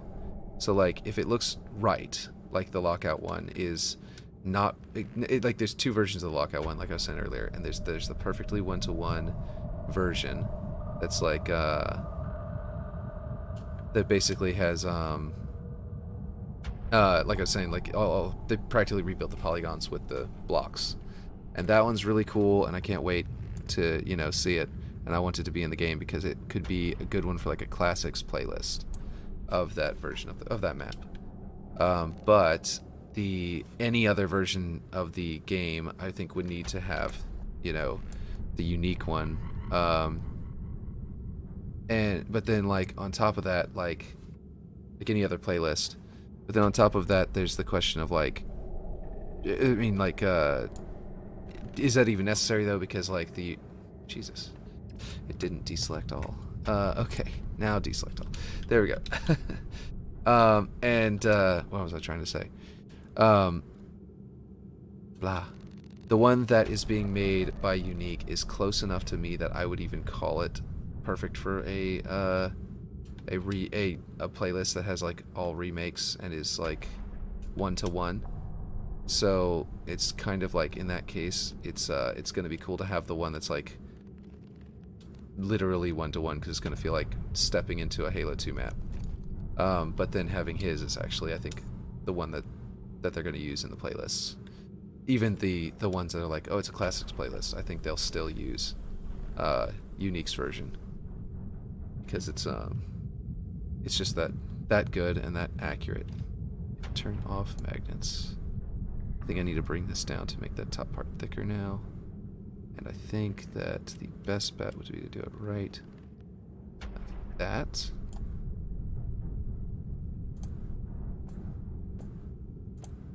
Okay, I just want this one, and then I want to bring it down to there. And actually, I'm going to select both and bring them down a little bit more. There we go. That should be perfect. And I'm going to snap this one to here. That's just my thoughts right now, though. I mean, they might change over time, but I think that that's going to be the case for this entire... A lot of this is going to be the case for a long time for the game. Is that they... Oh, did I drag it forward by accident? Or was this always like this? Snap to there. Thank you very much. Apparently I accidentally dragged it forward at some point while doing that. Must have selected, you know, Z and what Y is. I think it's Y this way. Maybe X. Anyway. There we go. I think this is actually finally correct. This looks right to me. I mean, it does look like I maybe... Okay. It's not 100% right. You know why? Because this is not even a slope. I thought it was. I was looking at just the right angle to make it look like there's a right angle there. But it turns out that it's just flat and it goes with the staircase. So that's going to be kind of funny to deal with. I'm going to catch... what is the shape of this thing, just so I know? It is a triangle. It's absolutely a triangle piece. It goes all the way up to there. And there's another triangle piece coming out of it, and then there's a rectangle coming out. That's what I'm seeing. And it comes down to here, and then there's a rectangle piece down here for it to rest on. So I need a really big triangle piece. It's also going to be cool to have all of this here because I can, like, I'm going to make this bridge a prefab for sure. There's a lot of prefabs I'm going to be building out of this. The central structure, the struts on the sides separate from the central structure, the this bridge, for example, all of these are going to become prefabs at the end. And I think that's going to work out pretty well because then people are going to get to use them for other maps. Like, I look at this bridge and it's such a cool, like, bridge in the original. I know whenever it's done, it's going to be worth slapping into random maps all the time to just be really cool, you know, a really cool addition to the map. And I'm hoping that that also kind of hands out. I mean, that also means that that's also going to be part of the legacy of this, is like pieces like that people want to use over and over again. That throughout the lifespan of this particular title, we're going to see, you know, we've never had prefabs before. And we used to have, like, you know, people would make a sort of, well, we did in 5, sorry. We had prefabs in 5. But, like, the way you share them and stuff like that is different. It's going to be easier to find prefabs you want because they're separated out from the maps. And I think that they were just in, if I'm not mistaken, prefabs were just, like, in with the maps. I don't know. Like I said before in previous times, I skipped Halo 5, so Oh, I've still got to scale this out.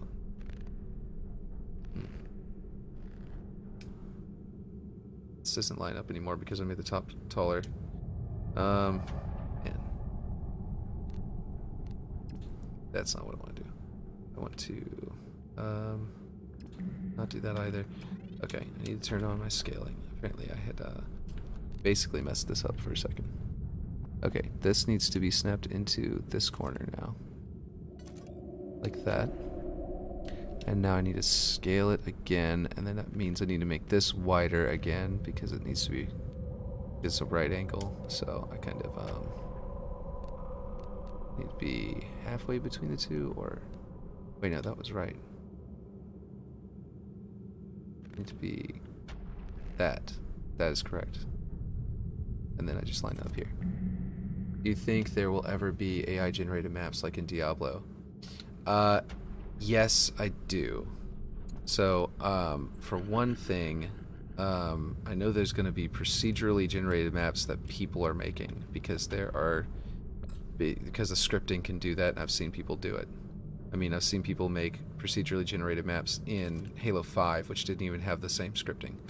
But you're talking about AI generated maps, and here's the thing: they just released. I forget who it is who's making it. Was it Unique? It was one of the people who did, I think it was Unique. Yeah, with the lockout map was the first one he did it with. He created an AI that turns the lockout maps, that builds a map in Infinite based on the lockout map that he made, based on any map that you make during the leaked build. And so he can get his and he did that so he could pull lockout more easily, I believe. I think it was him. Or something. Maybe I'm wrong. I mean, if only he hadn't just left. I'm sure he could have, Aaron could have probably told us better based on my bad memory. But basically, yeah, it's something like that. I think it was Unique, but it might have been someone else. And what happened is that, delete this and copy this over here. What I think is going to happen is because there's now that AI that generates maps off of that previous build, now we're going to see someone make a version of that AI that just generates maps. There's also somebody else who built a tool that allows you to use Blender to make maps. And Blender has its own procedurally generated tools built in, where you can use a node-based system to create your what I'm trying to say. You can do geometry based on nodes, so you can tell it to like repeat patterns and generate patterns and things like that, all based on nodes, like the scripting system in Halo Infinite, and it's really cool.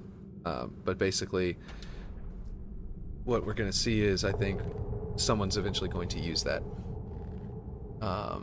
Yeah, I think that someone's going to, yeah, mind blown, exactly. I think that someone's going to make use of those kinds of tools to make exactly what you're talking about. I just realized that this doesn't need to be built this way in the slightest. Here, like this piece is, yeah, let's go with flat. Make a bottom so these holes aren't here, and then make that one long to be this wall, and that's the logical, much better logical way to do this.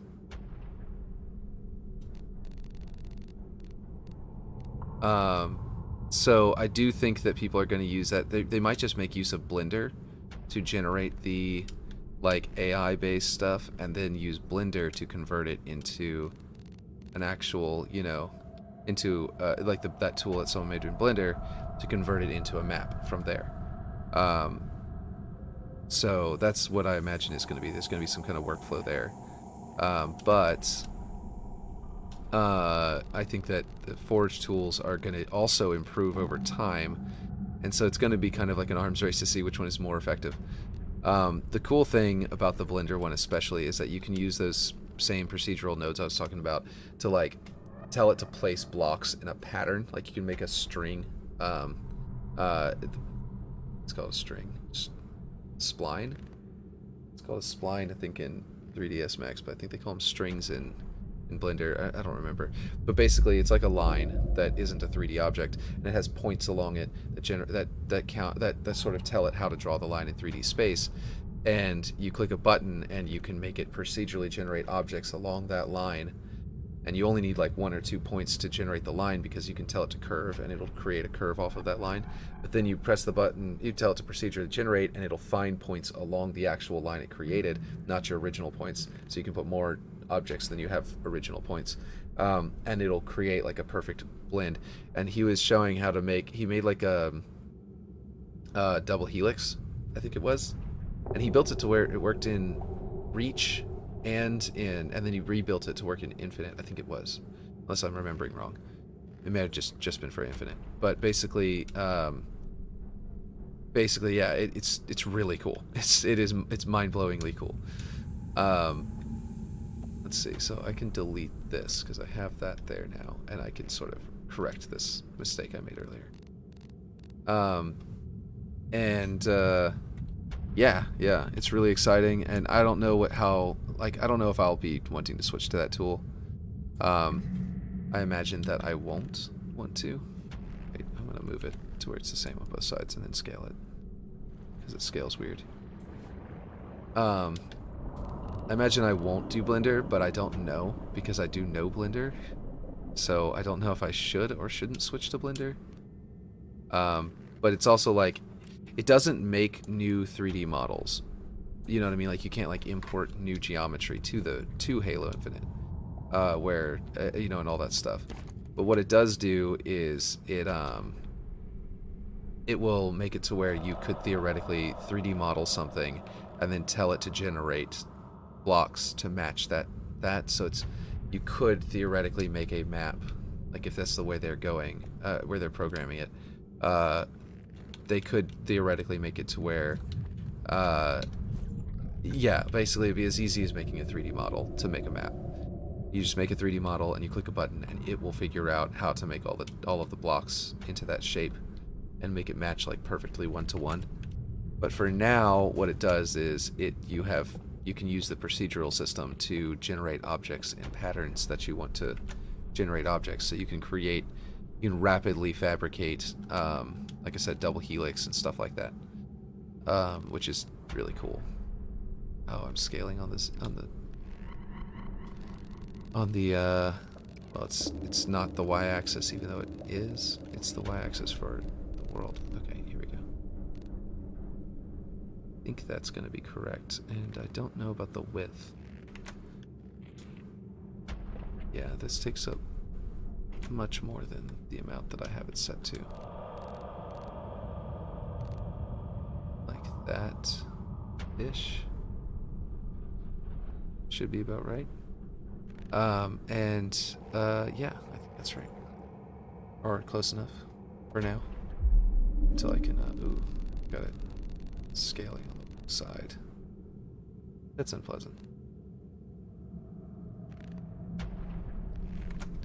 I had it snapped to this to the piece, but now that's scaling on the wrong side. I don't know. It's definitely not going to be snapped. Okay, let's see. There we go.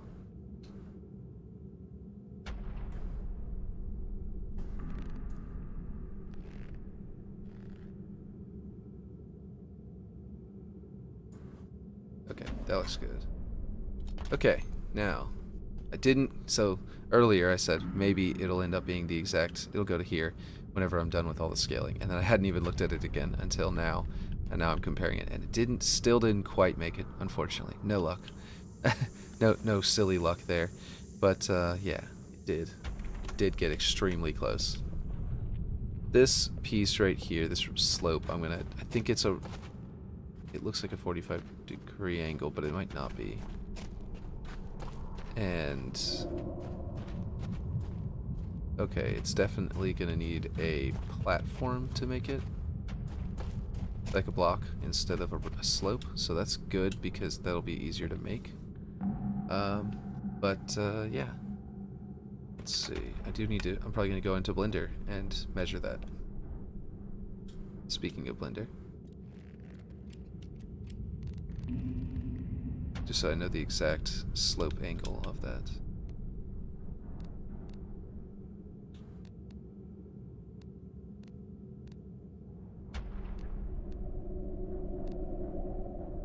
Click. Just one, not two. Thank you. Okay, there we go. So now I have something to snap it to. That's what the point of that was. Oh. Hello? Is this flush with that? It definitely is flush with that. So then this needs to go. Okay, I've got plenty of room to scale it a little farther. That way. Which means I wasn't actually accurate because I didn't realize there was a gap there. So I need to... I also love that you can turn the camera after selecting something like... Oh, wait, that's not right. Like, being able to select which angle you want to do and then come down here and look at it is so much better than previous Forges. I don't know about, again, I don't know about Halo 5. Maybe they had that. I've played around with it, but I don't remember well enough because of the fact that, you know, I skipped that title. But yeah, let's see. This slope, this ramp is... Oh wow, that's weird. I would have rotated it, the texture. Like, look at the way that the, I'm going to rotate mine. Like, yes, the bridge should have its direction continuing this way as is, as it's, you know, as it is. That's fine. But you shouldn't have continued the texture in that direction this way. This one should be rotated. But who knows? Who knows? Maybe they were just being slightly lazy because it doesn't really matter all that much because it's in total darkness and it was back during the Halo 2 era. So like these textures at all back then were like just having textures this good was, you know, phenomenal. Geez, I think the scales of these is off and it's not going to want to snap to anything. Fortunately, if I shrink this, it might fix it. But I don't know. Let's see. Okay, it's starting to snap to things and it snaps to there. Good. There we go. That is good to know. But I'm totally going to rotate this. You're seeing an anachronism occur right before your eyes. And it's a super important one that this texture be bad like the original, right? It's a flaw in the original I'm going to fix. How many years later? 18? 18 years later? Came out 2004, right? Halo 2? And was Waterworks with day one, or was it one of the DLC map packs? I don't remember. Alright, so we're gonna shift D. It's gonna create a duplicate of these. And then we're gonna... Man, it's lagging out a lot. That's my RAM. I did order more RAM. I'm gonna get that in like tomorrow or something. Let's see. So it's okay, it's not 30 degrees. It might be 25. Looking over it, it's like, yeah, it's close. Okay, we're at 25 degrees and it's not quite flush with the floor. So we're gonna go. It's looks like it's right at 26-degree angle. Like this would be 26 degree, and this would be 27 degree. I mean, I could even do it 26 and a half. Delete those faces, because I don't want to mess up my model. I mean, not that I saved it off like this. Okay, so we go 15, 5, 5. That's 25. There's 26, and we can even go 26 and a half. Just to make sure we get it as close to 1-to-1 as possible, so those grenades will bounce right. Classic Halo 2 players who want to judge my map off of its accuracy. they'll have those grenades bouncing at just the right angle. They still won't though. They'll still say. I know the Halo community. They're going to look at this map and they're gonna think that it's completely wrong or something. They're gonna find some little thing to nitpick about it because it happens. It happens every time, especially on Reddit. Okay, I'm pretty sure that isn't extruded correctly. It looks like it's like this slope is different from that slope, and I'm not going to worry about that obviously, but that's kind of hilarious. I'm like not even remotely going to try and worry about that. Okay, so that means I finally have my slope here. I know how to line it up here because it lines up with the ramp with this piece here. So I'm going to try and go 5. No, that... What? Oh, it's just up there. Darn. Okay, well, I guess I'll zoom out a bit or whatever. Okay. Up. Okay, good. I only got the up. I only got the Z-axis. There we go. That looks right. Let's check it for accuracy. Very close. It's a little off. He's like come down a hair. And then it will be perfect. That was 2 hairs. That might not have changed at all. Oh, it did. Yeah, cool. Perfect. Okay, and then this piece, unless there's a better piece, this piece looks a little closer to the thickness. No, you know what? That piece would be perfect. Unfortunately, it's in a prefab, and I don't want to break that prefab, so yeah, I'll duplicate this one.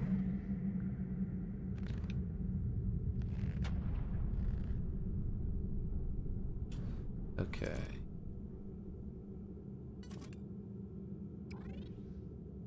Man, they're almost already the right thickness. And actually the way that it's clipping isn't a problem, so I might just keep the way that's clipping into it a little bit.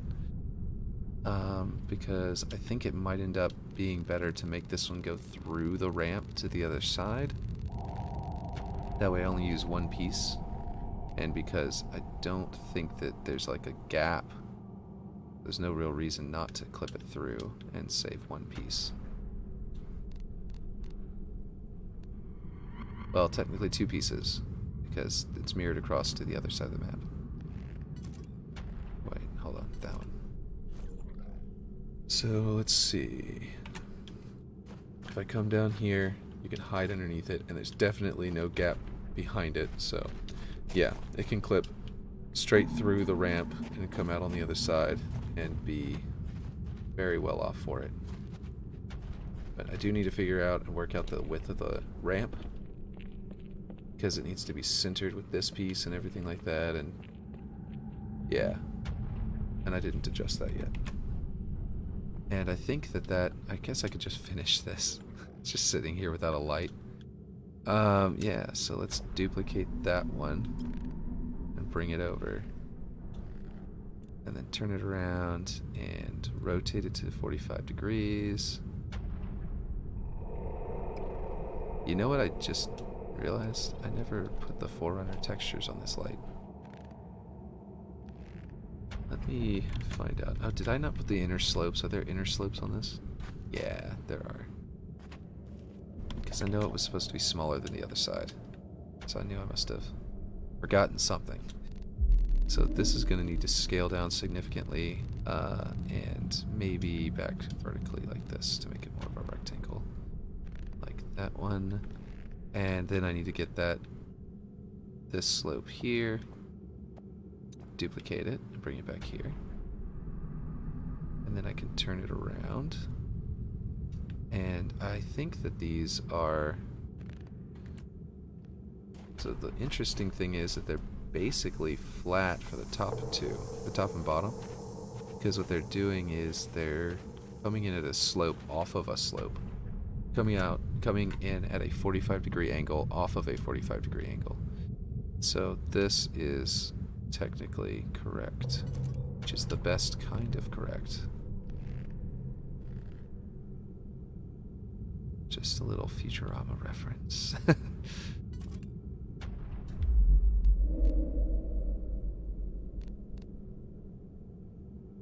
Okay, let's see. Duplicate. And flip it over. And I have it set to object, which was very convenient because that made that flip only require one direction to be selected. And now this way. Once again, only one direction needed to be selected because of the convenience of object orientation. That's it. There we go. I swear with the snapping, sometimes it's like it wants you to look at the place where it's going to snap to. And sometimes it wants you to look at the snapping point that you want to snap to something. And it's never seems to be consistent. And it feels like the tools are programmed with like what I suspect is that there are settings that haven't been implemented into the menus yet. You know what I mean? Like like we've got our settings in the menu for how to, you know, if you want to do hold to zoom versus toggle zoom, which people call ADS for some reason, even though it's not a new feature, it's just hold to zoom. It would, you know, you've got that, you know, you can do that in the game, but you can't do, I'm pretty sure there's no settings to change the controls for Forge, or maybe it's that there's no settings to change button bindings. Maybe that's what I was thinking of. But there's basically I'm thinking that there's going to be more settings change your user experience as a forger, and that they aren't added to the game. Oh jeez. Of course it didn't deselect. Did that lose my rotation? Let's see. Okay, I can deselect again. Oh, I didn't do the depth correct, I think. Yeah, it's not touching. That's why it looks like it keeps on being like, which is it right or isn't it? It's because it isn't right where it counts. Okay, so what I was saying was that if they're having some, if they have some internal plans to add, you know, control adjust, like options for Forge that aren't in the game yet, then that might explain why features like how you do something in Forge sometimes changes. Like, oh, I don't know. Basically, it could be tapping into other options by accident because of bugs that they're already like halfway done programming or something. Like, oh, if you want it to snap to the one you point at, or you want it to use the snap point that you are pointing at. You know what I mean? Like, those could be two different options, or a set for settings in a menu that are both triggering at different times randomly because the setting isn't in a menu yet. So I can't change it, but it's changing it by accident sometimes. Yeah, so that looks perfect.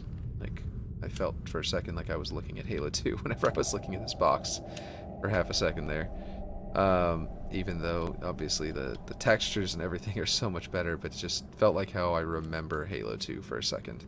I was like, ooh, yeah, that's good. It did just occur to me that no, it wouldn't be easier to copy that with the rail. But I did actually, I changed this rail, and I didn't delete that one and replace it. And also I changed the depth, and now this is poking out. So I've got to fix a couple of things, and this in general is just all wrong. I probably can just move this up, and because this is going to clip into the ground, into like the terrain pieces. So it's not even really... Is this not snapped to a good position here? Like, seriously, that should have been there a long time ago. Actually, this one needs to be snapped there, and then this one needs to be snapped there. And then, oh wow, all of this is off. All of it. Wow, okay. So select the prefab, select that, get that, get that. Is this one even? No, that one lines. No, it doesn't. What did I do? This is not even lined up. I must have like been in the process of like blocking this area out and then just didn't finish. Didn't do that one. There we go. Because that is just, everything is slightly off. So if this snaps there, this one is now poking out because I definitely needed that to not move probably. Okay, so this one needs to go back being taller, as it was at a proper location before. And that is weird. This needs to be bigger. And it can clip right into that wall because it's not a big deal, but definitely was supposed to be larger than that. And yeah. So that was correct, and then flip it over and shrink it down here. I can flip it back up. I might want to adjust it just a little higher. There we go. Oh, wrong button. This one. Oh, no, not down. There we go. Okay. So, we've got this going on, and I definitely need to... Oh, can you do a quick fly around? Oh, yeah, sure. So, I've got this of the bridge just now. I've been working out these lights and stuff. But this is all front-ended effort. It's kind of like with the... all of this is front-ended effort because it's going to copy and paste to the other side of the map. But this is front-ended effort for the bridge because these rails are going to be identical after the turn and then straighten out again. They're going to be exactly the same over there, so it's going to be like a copy and paste, and then they're there. But it actually might be better to walk through here so I don't clip through the walls. I do have all this built out. That was from last time, but I've got this all the way down this hallway down to here, and I love the way that the light is shining down it. I didn't put any of the... Like, those are actually not supposed to have lights up there, but they are over here. And it's kind of unusual. I copied it 1-to-1, so I was surprised by that, but they do have lights under here, and I haven't put any of the actual light objects to make this room a little shinier, but it was this dark up there. It's just that, and there's a weird bug right there, but that's probably going to fix whenever the whole map is inside of a cave, because that's light clipping through an actual object. There's no hole there. In fact, there are multiple objects blocking that, any potential hole that could be there. But anyway, so once I put lights down here, though, little faint lights, it'll light up down here, but that'll stay dark, and that'll be pretty cool. And then I've got, obviously, the big middle, which you've probably seen it several times. But it's really cool. And the everything, including the working ladders and everything like that. And yeah. So right now I'm working on this bridge, and I've got it pretty detailed out right now. We're getting this middle area, and once we get past this middle area, it'll be almost immediately, like if I go into Master Chief Collection, it almost, like it comes out and it goes as slope. I mean, okay, it's not 1-to-1 copy and paste, but it is the same. Like this is, these lights, actually are these thinner than the lights? Oh jeez, what was that lag? Are those thinner than the lights that are over here? Yes, so I'm gonna have to adjust them a little thinner, but other than that, it's the same. I thought it was a lot more the same than it is, and apparently it is not. But yeah, so yeah, we're about halfway done with the bridge. Apparently there's a lot more to build out manually than I thought, but that's not a big deal. And then I need to, yeah, I'm currently working on this lower section. And yeah. Really close to base building and CMP. Yeah, exactly. I think that as far as the entire map is concerned, rocks are going to go way faster because they don't have to be snapped to, you know, line up. And that I think that as far as the map is concerned, as a whole, I'm like 70% done. I haven't placed spawn points. I would say like 80% done because the bases are actually fairly simple.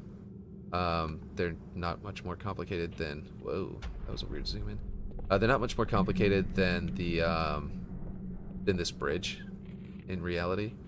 And there's a couple of pieces I'll copy and paste, like those columns are identical, so I can just copy one to the other and stuff like that. And there's, yeah. But the point is that like this bridge is a lot more complicated than it looks because of these little slopes here and the little slopes in the lights and stuff like that. And so I think that I'm like 70% done because I do have to place spawn points. And actually with spawn points, I'm going to have to do something more like unique. less unique, you might say, by following uniques. Because like while I know he did Blender and I know he did he's pulling up the game and stuff like that to make his one-to-one maps. I came up with that before he did it. So he probably came up with that before he did it too. So like we probably came up with that idea around the same time. And so I'm not copying him with that, but I'm gonna be copying him very soon with opening the mod tools, because I was not gonna do that. That was not my plan. This looks more, well, no, it's too wide. That's because mine is longer, so it feels like it's the right, but it's not. Mine's gonna clip into the ground eventually, just like this is gonna clip into the ground. Actually, that isn't supposed to clip into the ground, so I do need to adjust this one's height. It's supposed to be there, and actually just as thick as the thing itself.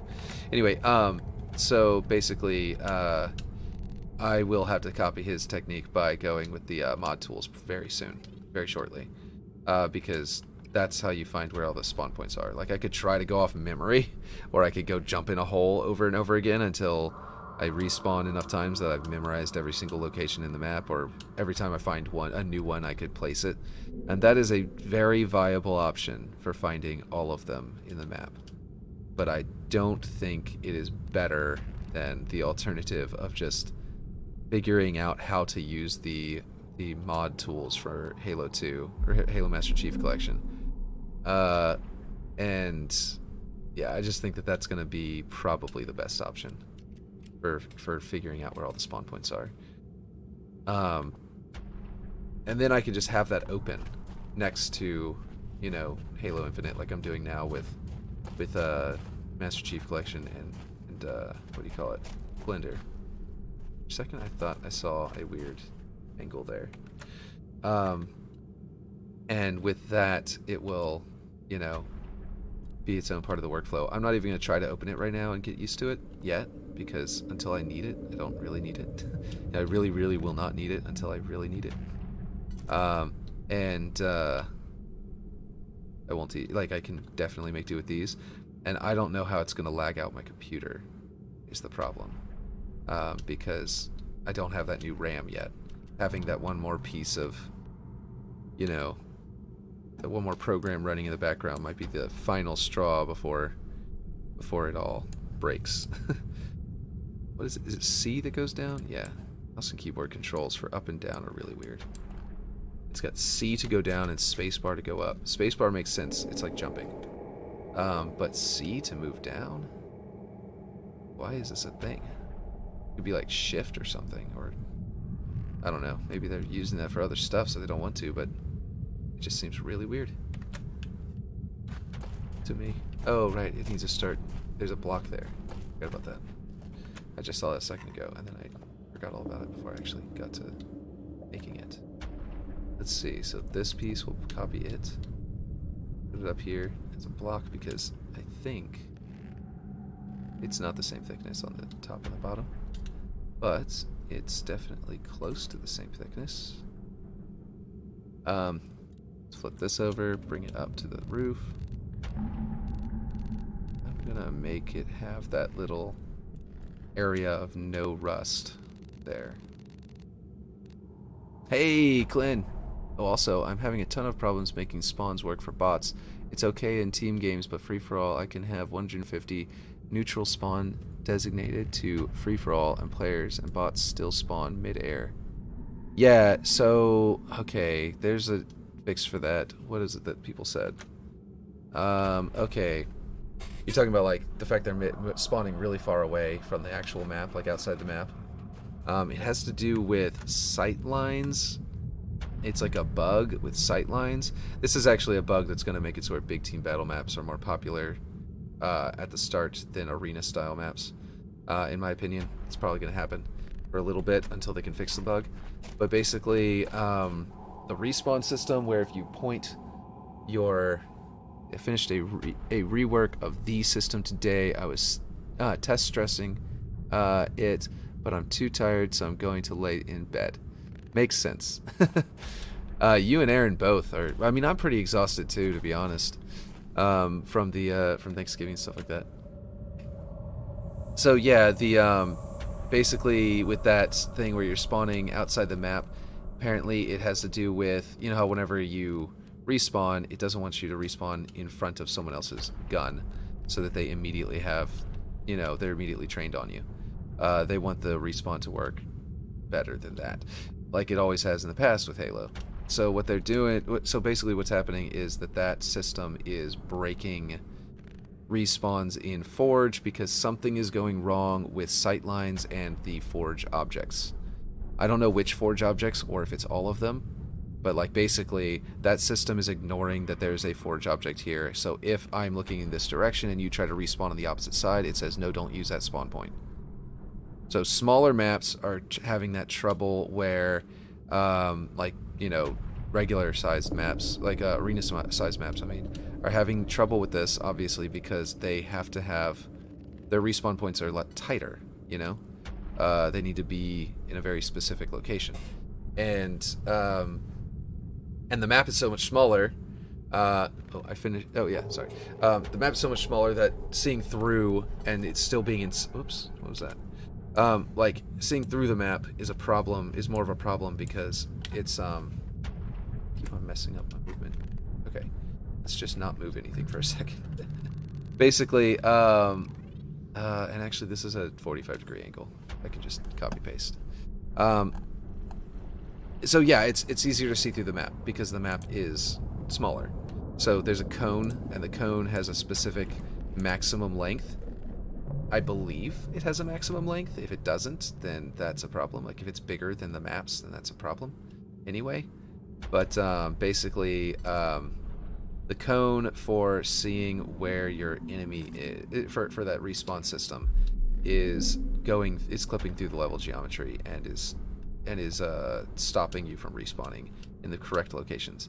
And I suspect that there may be a workaround, or it may not be a bug at all, and that it's a matter of people learning to do respawn areas, because I don't know if you are familiar with them from past Forges, but it's possible that we need to do them better.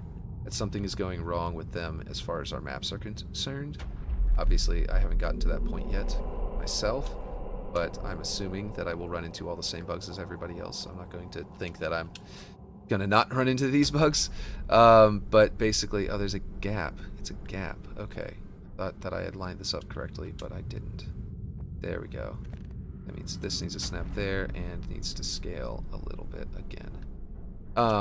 So basically, respawn areas. I don't know if you know about respawn areas. I learned all about how to make them work properly in Halo Reach, and I hope they work the same. I also learned in Halo 2 Anniversary, and I hope they basically work the same because that information is kind of important to get right. And basically in Halo Reach, like you place a strong one and it's like it counts as 1,000 on the weight. You place a light one and it counts as like 5. It's like that extreme of a difference. And so the purpose of the light ones and the strong ones is you put a strong one in, and that's like, you're like, okay, this is the red base. I want red players to spawn here. I'm going to assign this to the red team. The other side is the blue base. I want blue players to spawn there. I'm going to do the same thing for them, set it to them. So that's 1,000. This base is more likely to spawn, and you make it overlap in the middle of the map so that you encompass some of the middle respawn points, and both teams include it. Then you put a light one, like a weak one, inside the blue base for the blue team, and you say, well, this is, yes, they can spawn in the middle of the map, but they're way more likely to spawn on in the base. And then whenever players' cones are, like sight cones, are colliding with the spawn points, it will go, okay, well, that decreases the weight of the opposing team by like 5 or 10 or something like that. It's about the same as one of the weak cones in Halo Reach. This is all how Halo Reach works, by the way. Don't take this as gospel for Infinite, because that's not likely to be the same in Infinite. Not exactly the same, anyway. And basically, like all these weights, the specific weights may be different. Let's see, on my rat's nest, everything is fine in oddball free-for-all until there is a ball carrier. As soon as the ball is held, players start spawning mid-air. I've changed and added spawns 5 times now. Okay, yeah, that sounds like a weight thing. That definitely sounds like a weight thing, because when the ball carrier is spawned in at all is whenever it starts accounting for the ball carrier. They don't want to respawn the enemy units right on top of the ball carrier. So in Oddball, there's a special weight system. Like the weighting is specially designed to basically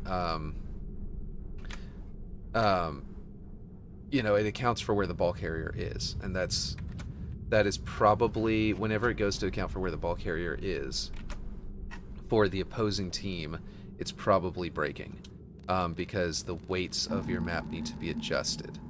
And so I just realized, by the way, this is not actually the correct thickness and scale, and I needed to adjust it in case anyone's wondering what I'm doing, which means it's not going to line up here, which means I need to raise it, which means all of these things need to be slightly adjusted in a bunch of different ways. But yeah.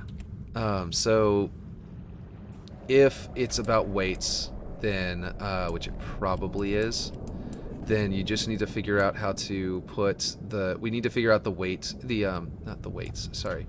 It's about respawn areas or zones or whatever they called them. I think it was zones in Reach. Respawn zones. Then we need to figure out what the weights are of the strong ones and the weak ones, which if they're the same as Halo Reach, then that's what I was just describing. And basically get those right, because if everyone can get those right, which I haven't gotten to that point, so I can't test it. I haven't been able to test it. And like really give this advice out to everybody more confidently. But I've been thinking this for a while. As soon as I saw that people were having trouble, like on the Eternity was having people teleport outside. Respawn volumes. Okay, so they call them respawn volumes now. I think they call them zones in a Halo Reach, but that's basically the same thing, I think. I think they just renamed it. Probably in Halo 5, if I had to guess, because I didn't do that one. Keep saying over and over again. But basically, yeah, if you get those right, I'm stuttering like Elon Musk.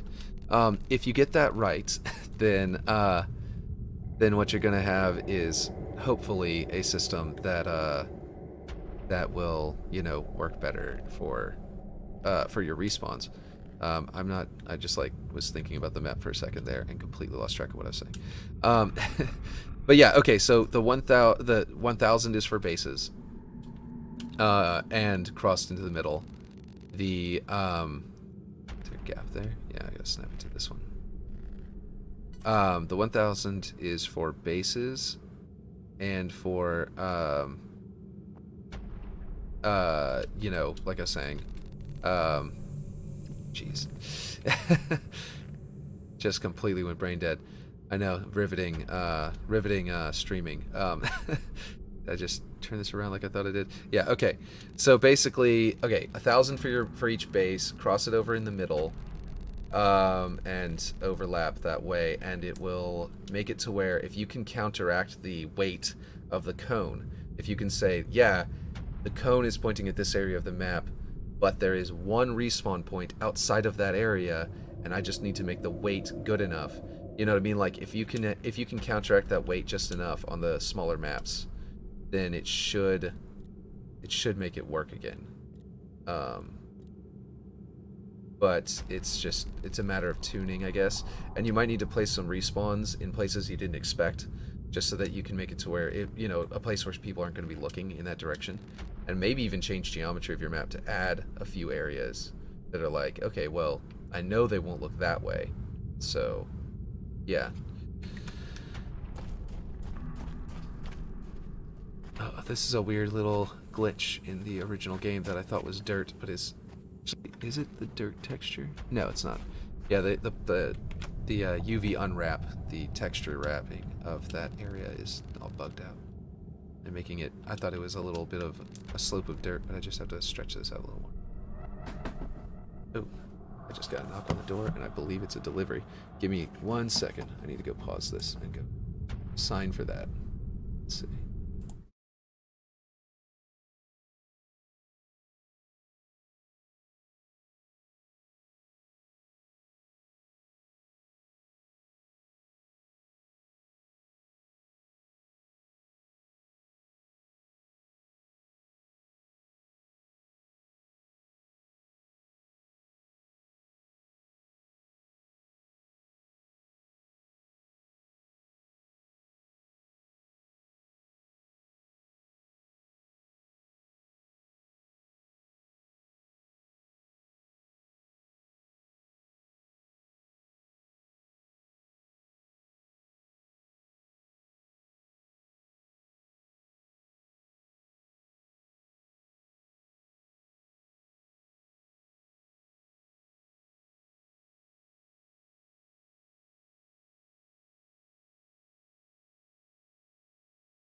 Okay, I'm back. It was not something I had to sign for. It was my RAM sticks.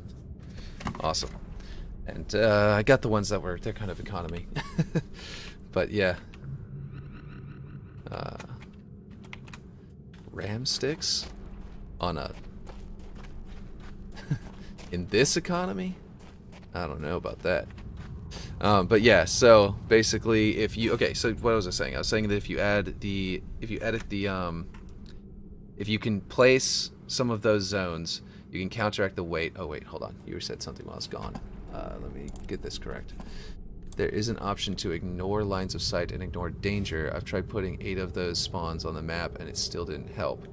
Oh, I see. So you can set it to a spawn to ignore danger. Okay. Well, in that case, maybe my entire theory on that is wrong.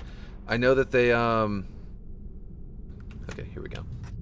They had said something on Twitter. Yeah, I lost like a bunch of viewers because I had to pause it for a second there.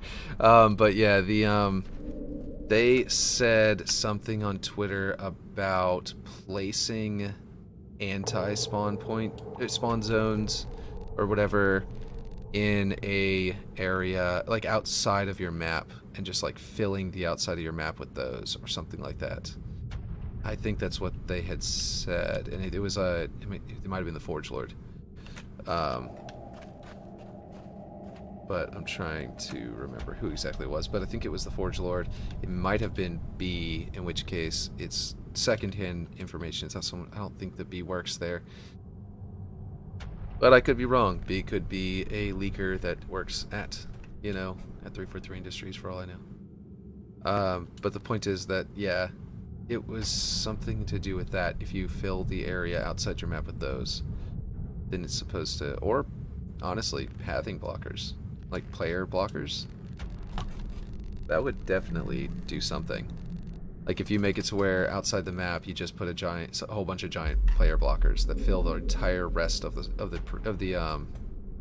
what do you call it? Canvas. That's the word. If you fill the canvas with player blockers, that might do the trick. Because it'll just not spawn them there. A lot of this is going to be underground, in case anyone's wondering. That's why it's huge. This I definitely need a second piece or something. Oh wait, this still, yeah. I'm going to put up 343's forged maps and oh okay, yeah, and peek around and see what they got going on. That's a really good point, actually. They were saying to do that for someone was asking about Nav-meshes and bots, and they were like, yeah, just open up the maps that we created, and you'll have an example. So that's actually a really good idea. Okay, so what I need to do here is actually this just right, and then I can snap the other column to it. Oh, jeez, come on now. I get this just so that actually I don't even know if this ramp is correct. Oh no, duplicate it please. If it is, then that's great. If it's not, oh, it's not snapping. Wonderful. Okay, well, let's delete that and just have to eyeball it a bit here. Gotta love the snapping. Not working. I did it again. Duplicate it first. Duplicate. Really? Let's not do it that way. Let's do it this. There we go. Good job.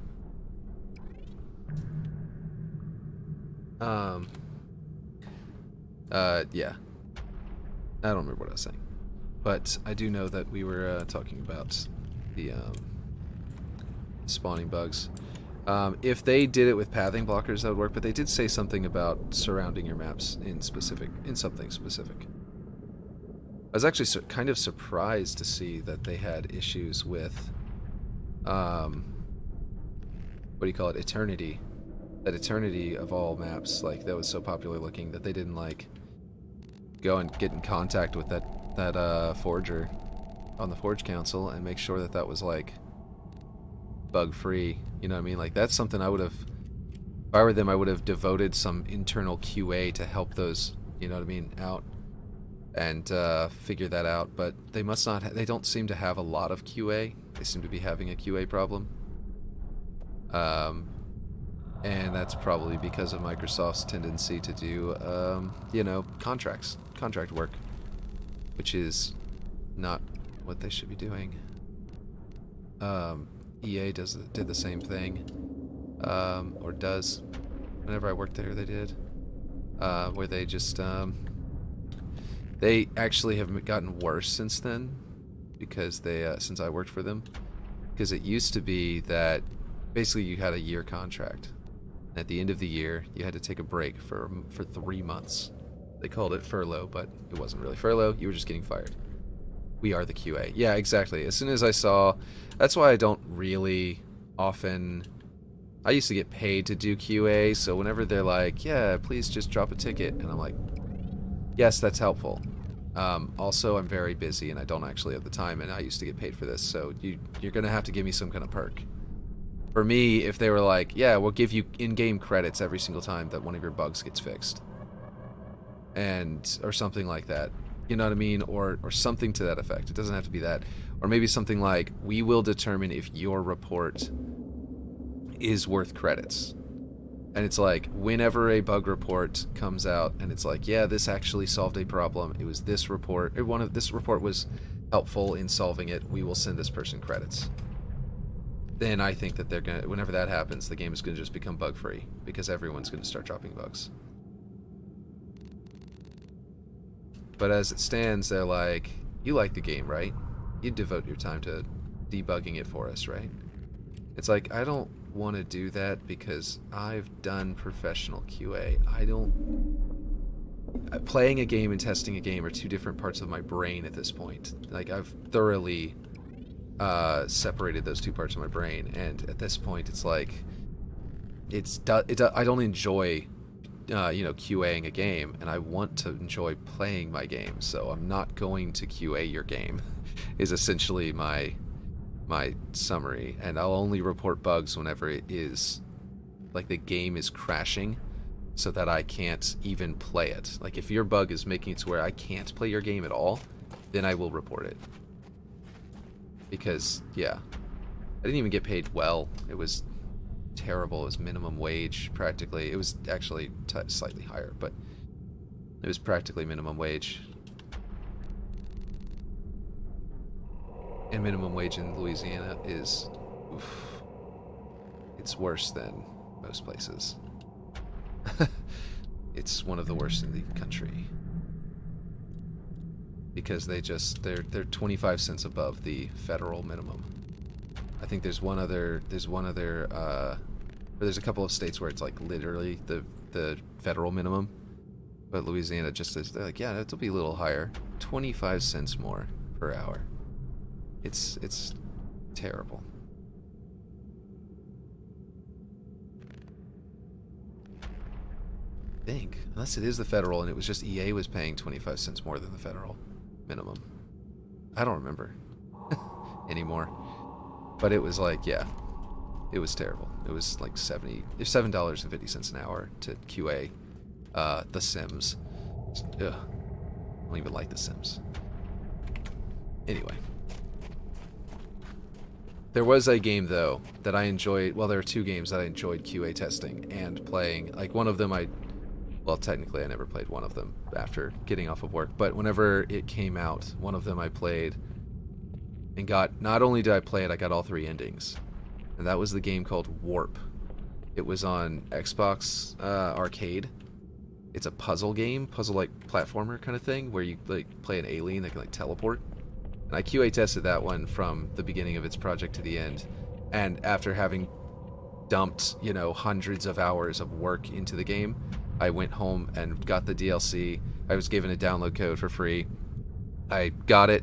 I put it in and immediately started playing whenever it came out, and whenever the release build came out, and I got all of the DLC. I got all of the endings, and I was gonna try and get high scores in their leaderboards, but I was like, nah. First off, let's let the actual players who didn't already have hours with this game try and get their scores. Instead of me, who... me and one other guy were the two best on the team. He was on PC, I was on Xbox for testing it, and it was, yeah. It was like a race between him and me to get the best scores in the QA teams. And basically, whenever he...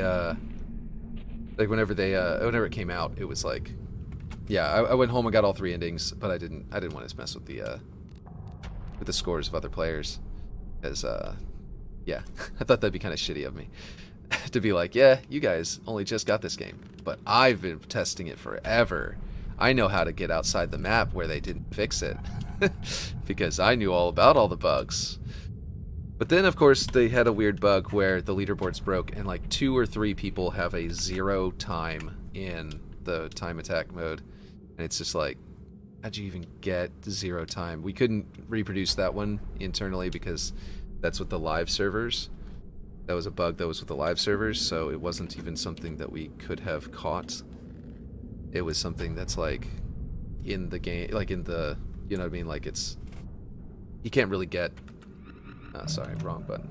You can't really get, can't catch everything because whenever it's online, because there are things that are just like with the Halo Infinite servers, like the fact that they have these bugs right out of the gate, and it's like kind of like disappointing and stuff like that. But it's like, you know, they really cannot catch these until the live server is active, and then it's like there's a chance they'll be able to predict them, but they won't be able to predict how it's broken and how to fix it necessarily. You know what I mean? So like, yeah, and that's what I was saying about Warp there. Like the actually I don't want to do that because I already lined that up on that side. I want to thin it out on this side. So basically, yeah, with Warp I was like, I don't know how they did it, but someone like I said, like 3 people went into time attack mode basically, and somehow found a way to get 0 time, like a perfect score.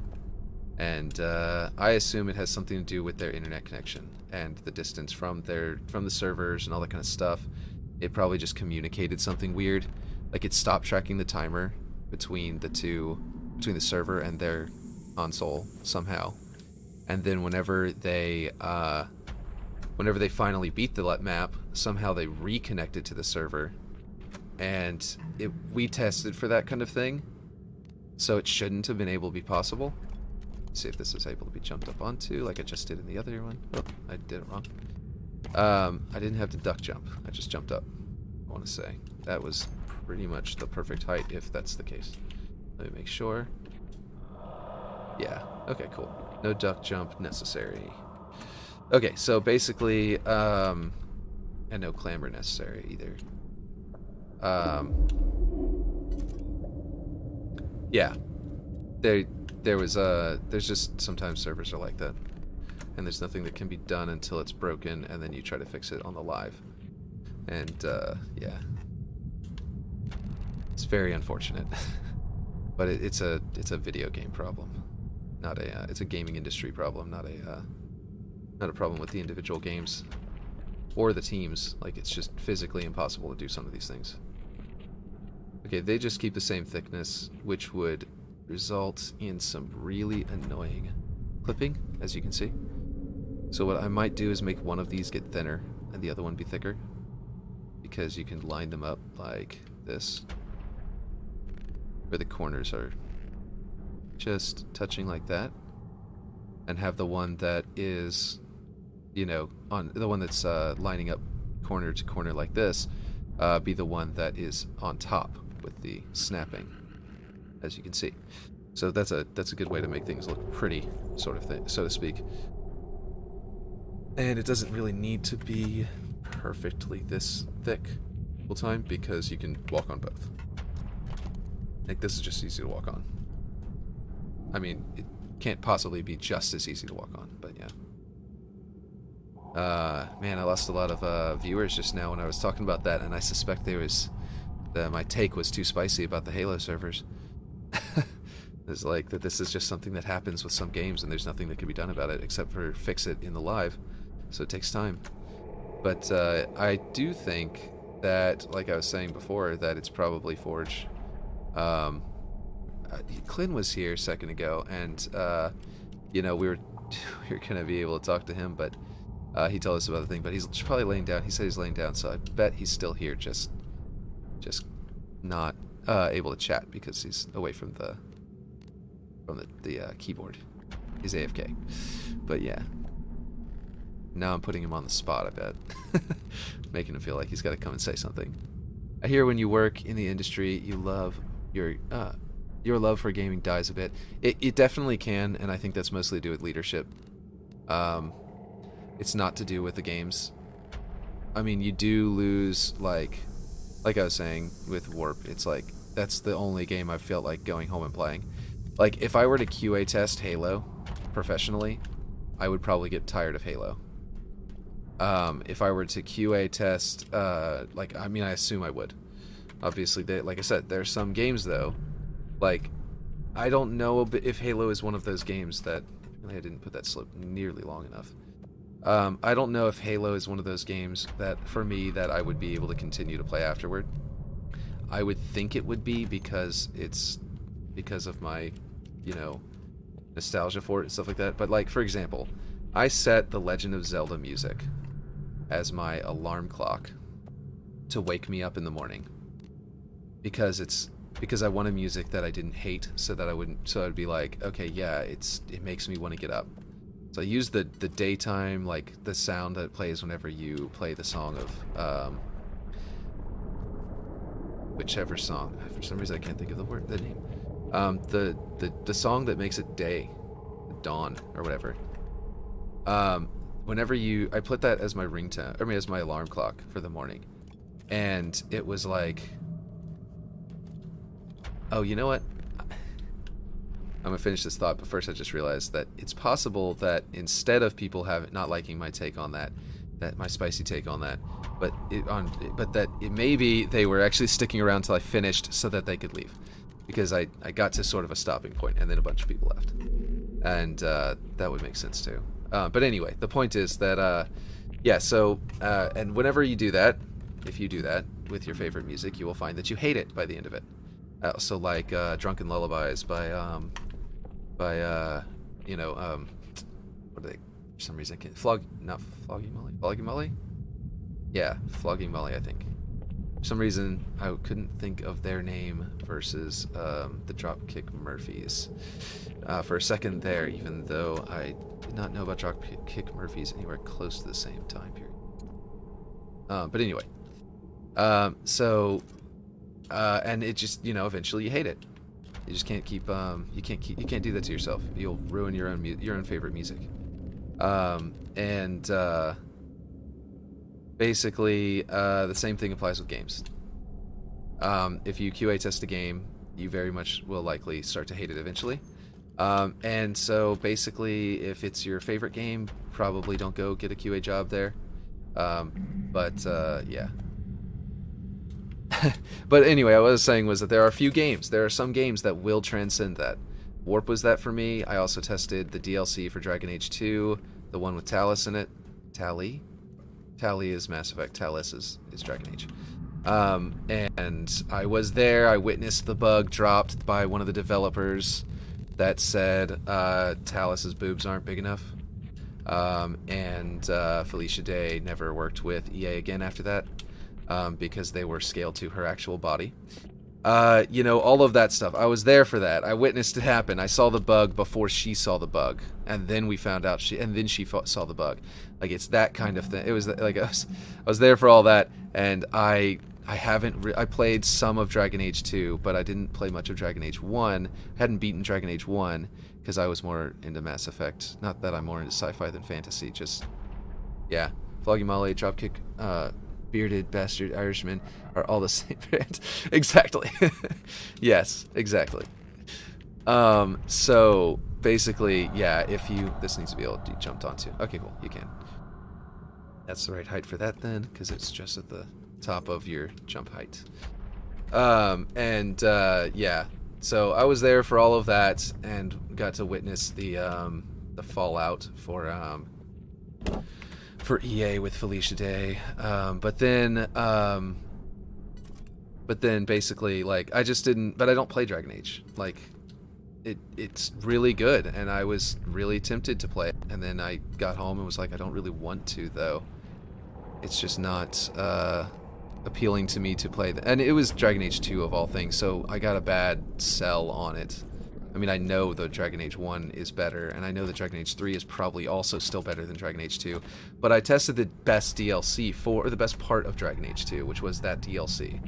Everyone, like the critics of it, and the actual like professional critics, all agreed that it was significantly better than all the other what do you call it, DLCs, and also better than the base game. That they took some of the stuff they should have had in the base game, like, I think it was more colorful. For example, just being more colorful alone made everyone go, yeah, this is so much better. Because it was so muddy in that game. So yeah, so I got the best of Dragon Age 2, and still I'm like, and I'm still like, no, I don't want to play that. After testing it for so long, and I didn't like The Sims to begin with, so that's not really a that's not really a new thing. I just already am not interested in The Sims. But if you have some good, like, team leads, like I was saying at the beginning, that's a lot about leadership. Like, Warp was not just pleasant because the game was good. Warp was pleasant because I had a guy named Kirk Nidgerberg who was my team lead. And he was awesome. He was very awesome to be with. The Sims was bad because it was The Sims. I would not play The Sims outside. Like, I did play The Sims as a kid, as like a teenager for a bit. But then I got bored of it and never wanted to go back. I like Animal Crossing. I don't like The Sims. So whenever so basically Kirk was awesome, and he made that entire project more pleasant anyway. But then also I had a guy named Dyer on his name was Adam Dyer on The Sims, and he was like a really good lead that made that more pleasant to test. But he also was like, yeah, he was a good lead that would, like, he got a producer fired as a QA team lead. He pressed and got a producer on the project fired because of the way they treated one of the testers. They went and, like, chewed someone out, and he got them fired for it. And that's the kind of leadership you need to have like, a good what do you call it, a good time. Like, that's a big deal. He chewed someone out and they got fired for it. Because he was absolutely right. And because he practiced something he calls very goofy, like, communiparency, where he is always very sure to be transparent in his communication. So there was record of everything this guy was saying to our QA tester, and it was, yeah, terrible. It was like abusive, basically, is what it was. It wasn't like it was some kind of like attempt at a romance or something that was very bad. It was like abusive, like insulting in like so many ways. Oof, the AC just kicked on, and it is way too cold for the AC to be kicking on right now. I mean, I live in in a very hot area of the United States, but it still is too cold for that, and I'm starting to shiver. But also, my daughter woke up, so I'm probably going to be going soon, because we've got some school to catch up on. She needs to do it before school actually starts back up again tomorrow. She's got a project to do. But let's see, finish this up, because this little cover at least before I get going, because that's I'm in the middle of it. Might as well. Good environment, happy people, better games. It applies to every work field. Bad leadership kills companies. Absolutely. And yeah, it's It's just an unfortunate, you know, I need to get this angle on the floor right. That's what I'm missing. Is looking down and seeing what this angle is supposed to be. But yeah, it's definitely good to do, to get all that. I also tested a little bit of Battlefield 3, which I did play a little bit of outside, but I didn't really test it as like a full time. I tested it as a assistant to the actual team whenever they had press come in and test the game, and they wanted full lobbies, so the press would have a pleasant experience with finding matches. And so, you know, it all makes sense. And basically, I did QA test that for a minute because of that. But it wasn't a really long one. Both my daughters are awake now. They both woke up around the same time, so I am going to have to get off and feed them and get them to do their schoolwork. Oh, yeah. Sorry to bum everyone out about the gaming industry. It's like, yeah. Come to my stream. Get bummed out. Get depressed. But on the plus side, there are good people in charge of these places sometimes, like Adam Dyer, was freaking awesome. And Kirk Nedgeberg, who is awesome.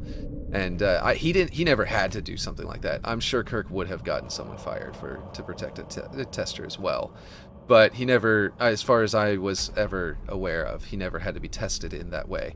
But because they were both really good leaders. And so was Russ, which was Dyer and Russ were actually kind of a two-man tag team. And it was great. Let's see. Battlefield 3 was my favorite 360 game, and Gears 3. Yeah, the chances of them adding Flood back to the game are 0. Oh, because it's rated T. Oh, no, I mean, the thing is that if they...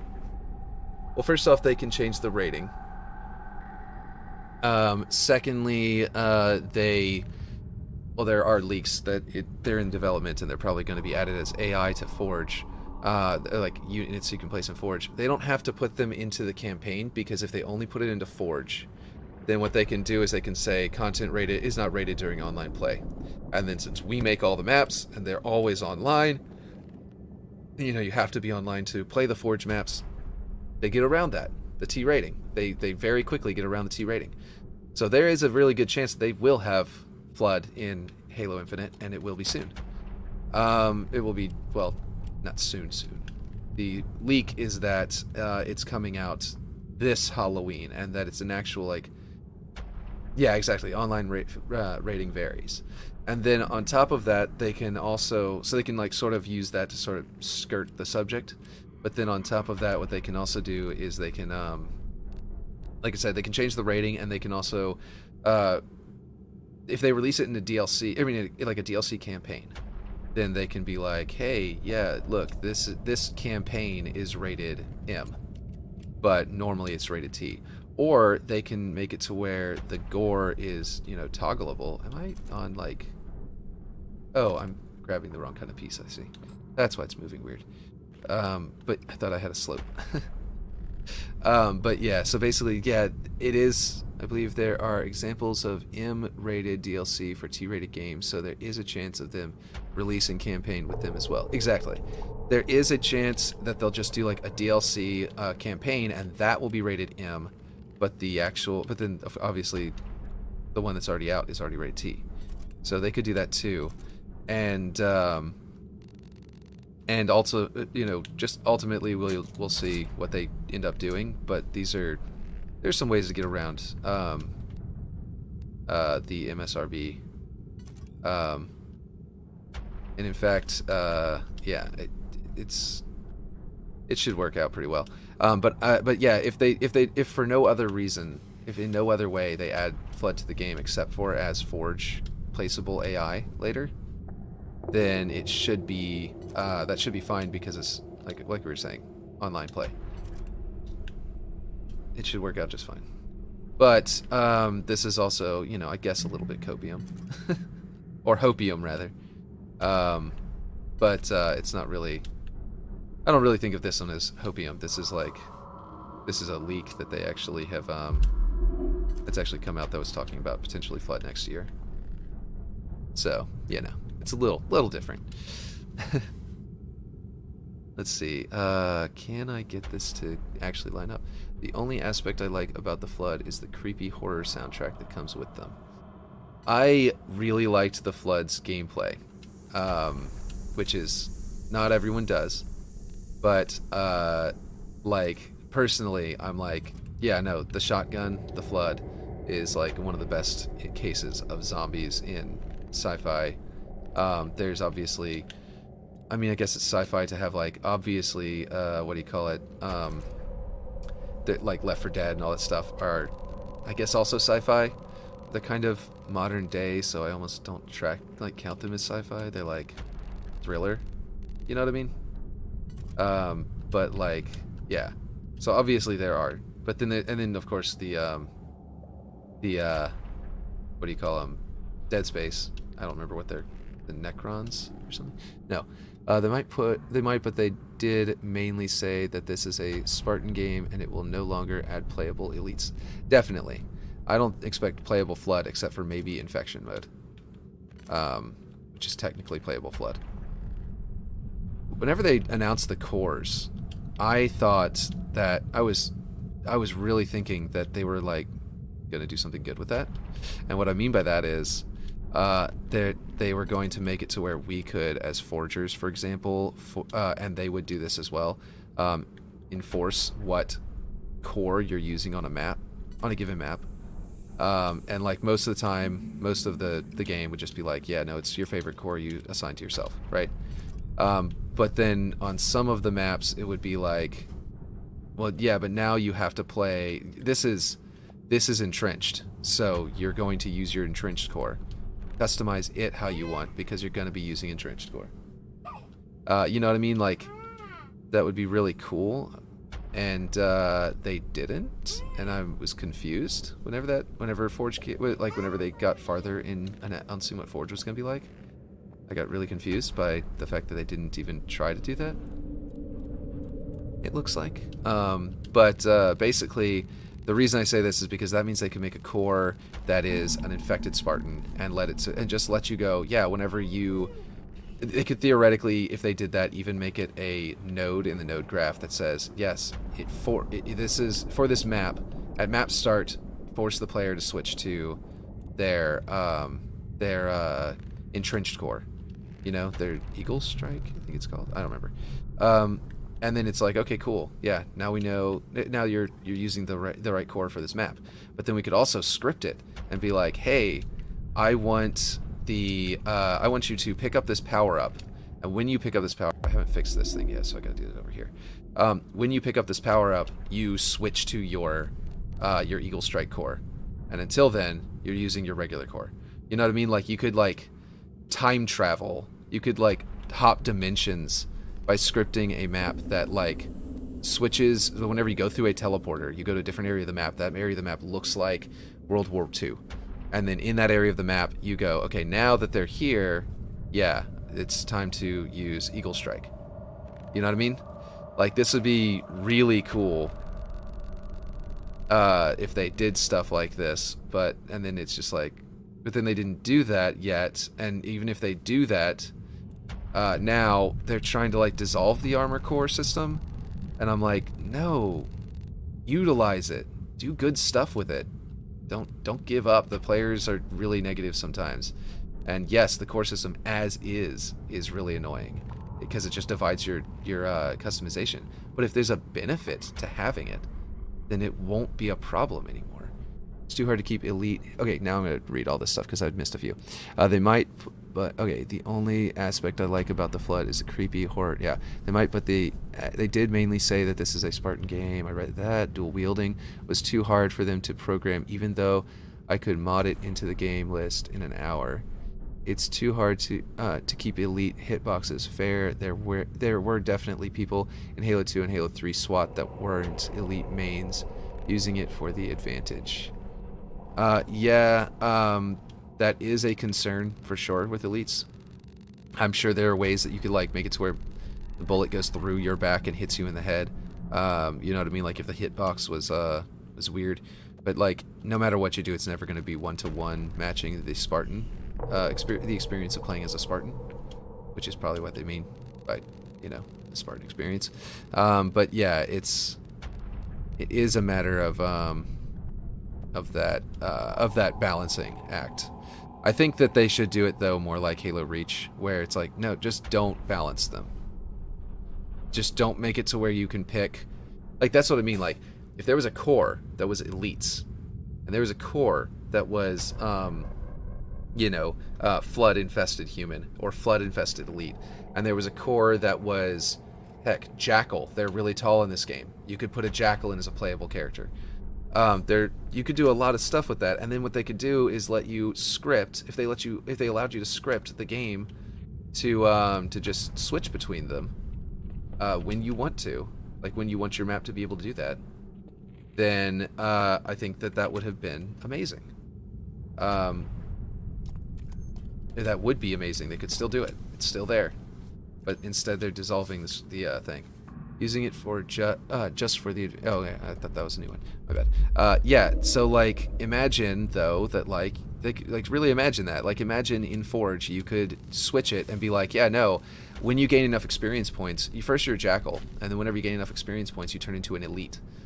And don't balance them. Like, I mean, yes, balance them a bit, but don't balance them, because when I want you to play as an Elite, I want you to play as an Elite and get the advantages of being an Elite. I want that lore bonus. Yeah, sure. Don't make it to where you're allowed to play the Elite in multiplayer against Spartans. That's fine. Don't do that. Not unless the map tells you can, or the game mode tells you can. Like, Spartans versus Elites in Halo Reach was really cool, and they weren't balanced. They just let them not be balanced, and then they even gave them things like, yeah, okay, you can dodge roll, and you can, you know, dash. They could also add a blacklist on certain playlists for cores, and the SWAT issue disappears. Yeah, that too. And, like, it makes so much more sense to do this than to not do it, except for, I guess, in money. You know, like time and money. It's like we don't have the time to develop that kind of thing, is the only thing I can think of as a means of, like, rationalizing deleting, like, slowly dissolving armor cores entirely. Because, like, if I want you to switch to, like I was saying, like, the aesthetic of being able to enforce, like, the ability to enforce an aesthetic on a map, on a match, would be really cool. It also, by the way, would help them monetarily in a way, because I will never buy an armor component for Eagle Strike. Because Eagle Strike, well, I might have actually used some points to get the one that looked like the Rocketeer's helmet, just so that I'd have that one. But, like, I'm not going to use the Eagle Strike. Like, I'm not going to use it, like, ever, because that's not my core, you know what I mean? I actually, right now, I mean, you can kind of see in this that I'm Mark 7, and that's only temporarily during Christmas, because, like, well, not Christmas, obviously, it was just Thanksgiving. But, like, during this time of year, I switched to it. I've been switching to it every time well, last year and this year, because I want to do Candy Cane Brigade is what I call it, which is just some nonsense that I do where I dress in the with the like minty kind of color scheme that came out last Christmas, and then play, you know, multiplayer and goof around a bit. So basically, you know, yeah. That's, like, the only time I'm using Mark 7. I'm going to be basically Mark 5 all the time. Because that's my core. That's the one I like the most. And they may come... And Mark 7 is really close. So they may come out with something in the future that makes me switch to Mark 7 more permanently. But for now, yeah. They could easily fix that hitbox. Yeah, they could. I mean, they could take the head hitbox and drag it through the torso hitbox that pokes out the back, and you could one-shot them from behind as well, and just say, yeah, no, there's a vulnerable part of the armor right there, just like a head. You know what I mean? But then the head pokes out forward, and they'd have to bring it up higher. I don't know. Maybe just make it Jackals. Just give Jackals body energy shields against Spartans, you know what I mean? Or maybe make a Jackals versus ODSTs game mode. You know what I mean? Like, that would work. And then put the Jackal shield in there as an item, for Pete's sake. I mean, I've been wanting that since Halo 1. Just there are plenty of mods that have that now, but like make that a base game feature. Give me a jackal shield, not the shield in Halo 4. That was an armor ability. Give me a weapon pickup. That's like a dual-wielded weapon pickup kind of thing that goes into my left hand and is the energy shields for the jackals. And whenever I hold down the left trigger, and I can't throw grenades anymore, but it brings, like I've got the jackal shield aside, hold down left trigger, it brings it up, slows me down a little bit, and puts my other weapon into the, you know, the little alcove and let me shoot from there. Yeah, Reach Skirmisher actually, yeah, if they did skirmishers, or even an infinite skirmisher, they're really cool too. Basically, if they did skirmishers, they're even bigger than jackals, and they would definitely be comparable to the scale, the height and dimensions of a Spartan, because their heads are, well, they do lean forward a lot, but their heads are a little bit taller. But they could basically just change the posture a little bit for the multiplayer character. It won't lean forward as much, but the point is that the height is right. That if they change the posture, they don't have to scale it down. They can change the posture just a bit to put the head a little higher up, and it would just be for, yeah. Oh, a MOA. Yeah, see, that's another thing. Oh, I have a game mode planned. Someone's probably gonna steal this, but I have a game. If I talk about it, but I have a game mode planned. I don't think you can place them yet, so maybe they can't steal it.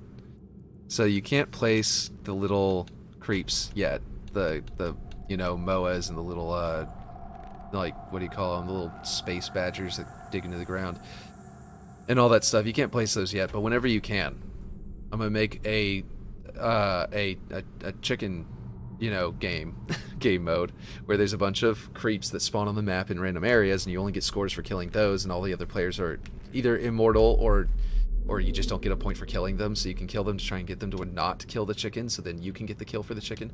And I was going to call it Chicken Chasers, or Chicken, yeah, Chicken Chasers, which is a reference to, of course, Fable. I didn't scale this way. I need to. Which is a reference to Fable, because, you know, the, you get the, one of the achievement, or no, the achievements, the, what do you call it? Jeez, what is it called? The titles you can get in the game. One of them is Chicken Chaser. It's the first one you get, the default. Yeah, it's kicking chicken competition basically is what I'm talking about. You go around killing the chickens and you get the points for that way. Speaking of MOAs. Anyway, that's totally off topic from what we were talking about. Yeah, you said MOAs and it just made me think of that. But yeah, I think this might be where I end for the day, because I can, like, for example, I can copy this and flip it over, and I can copy this and flip over the bottom, and then rotate around each of the other piece and mirror it over. But I'm going to do that off stream.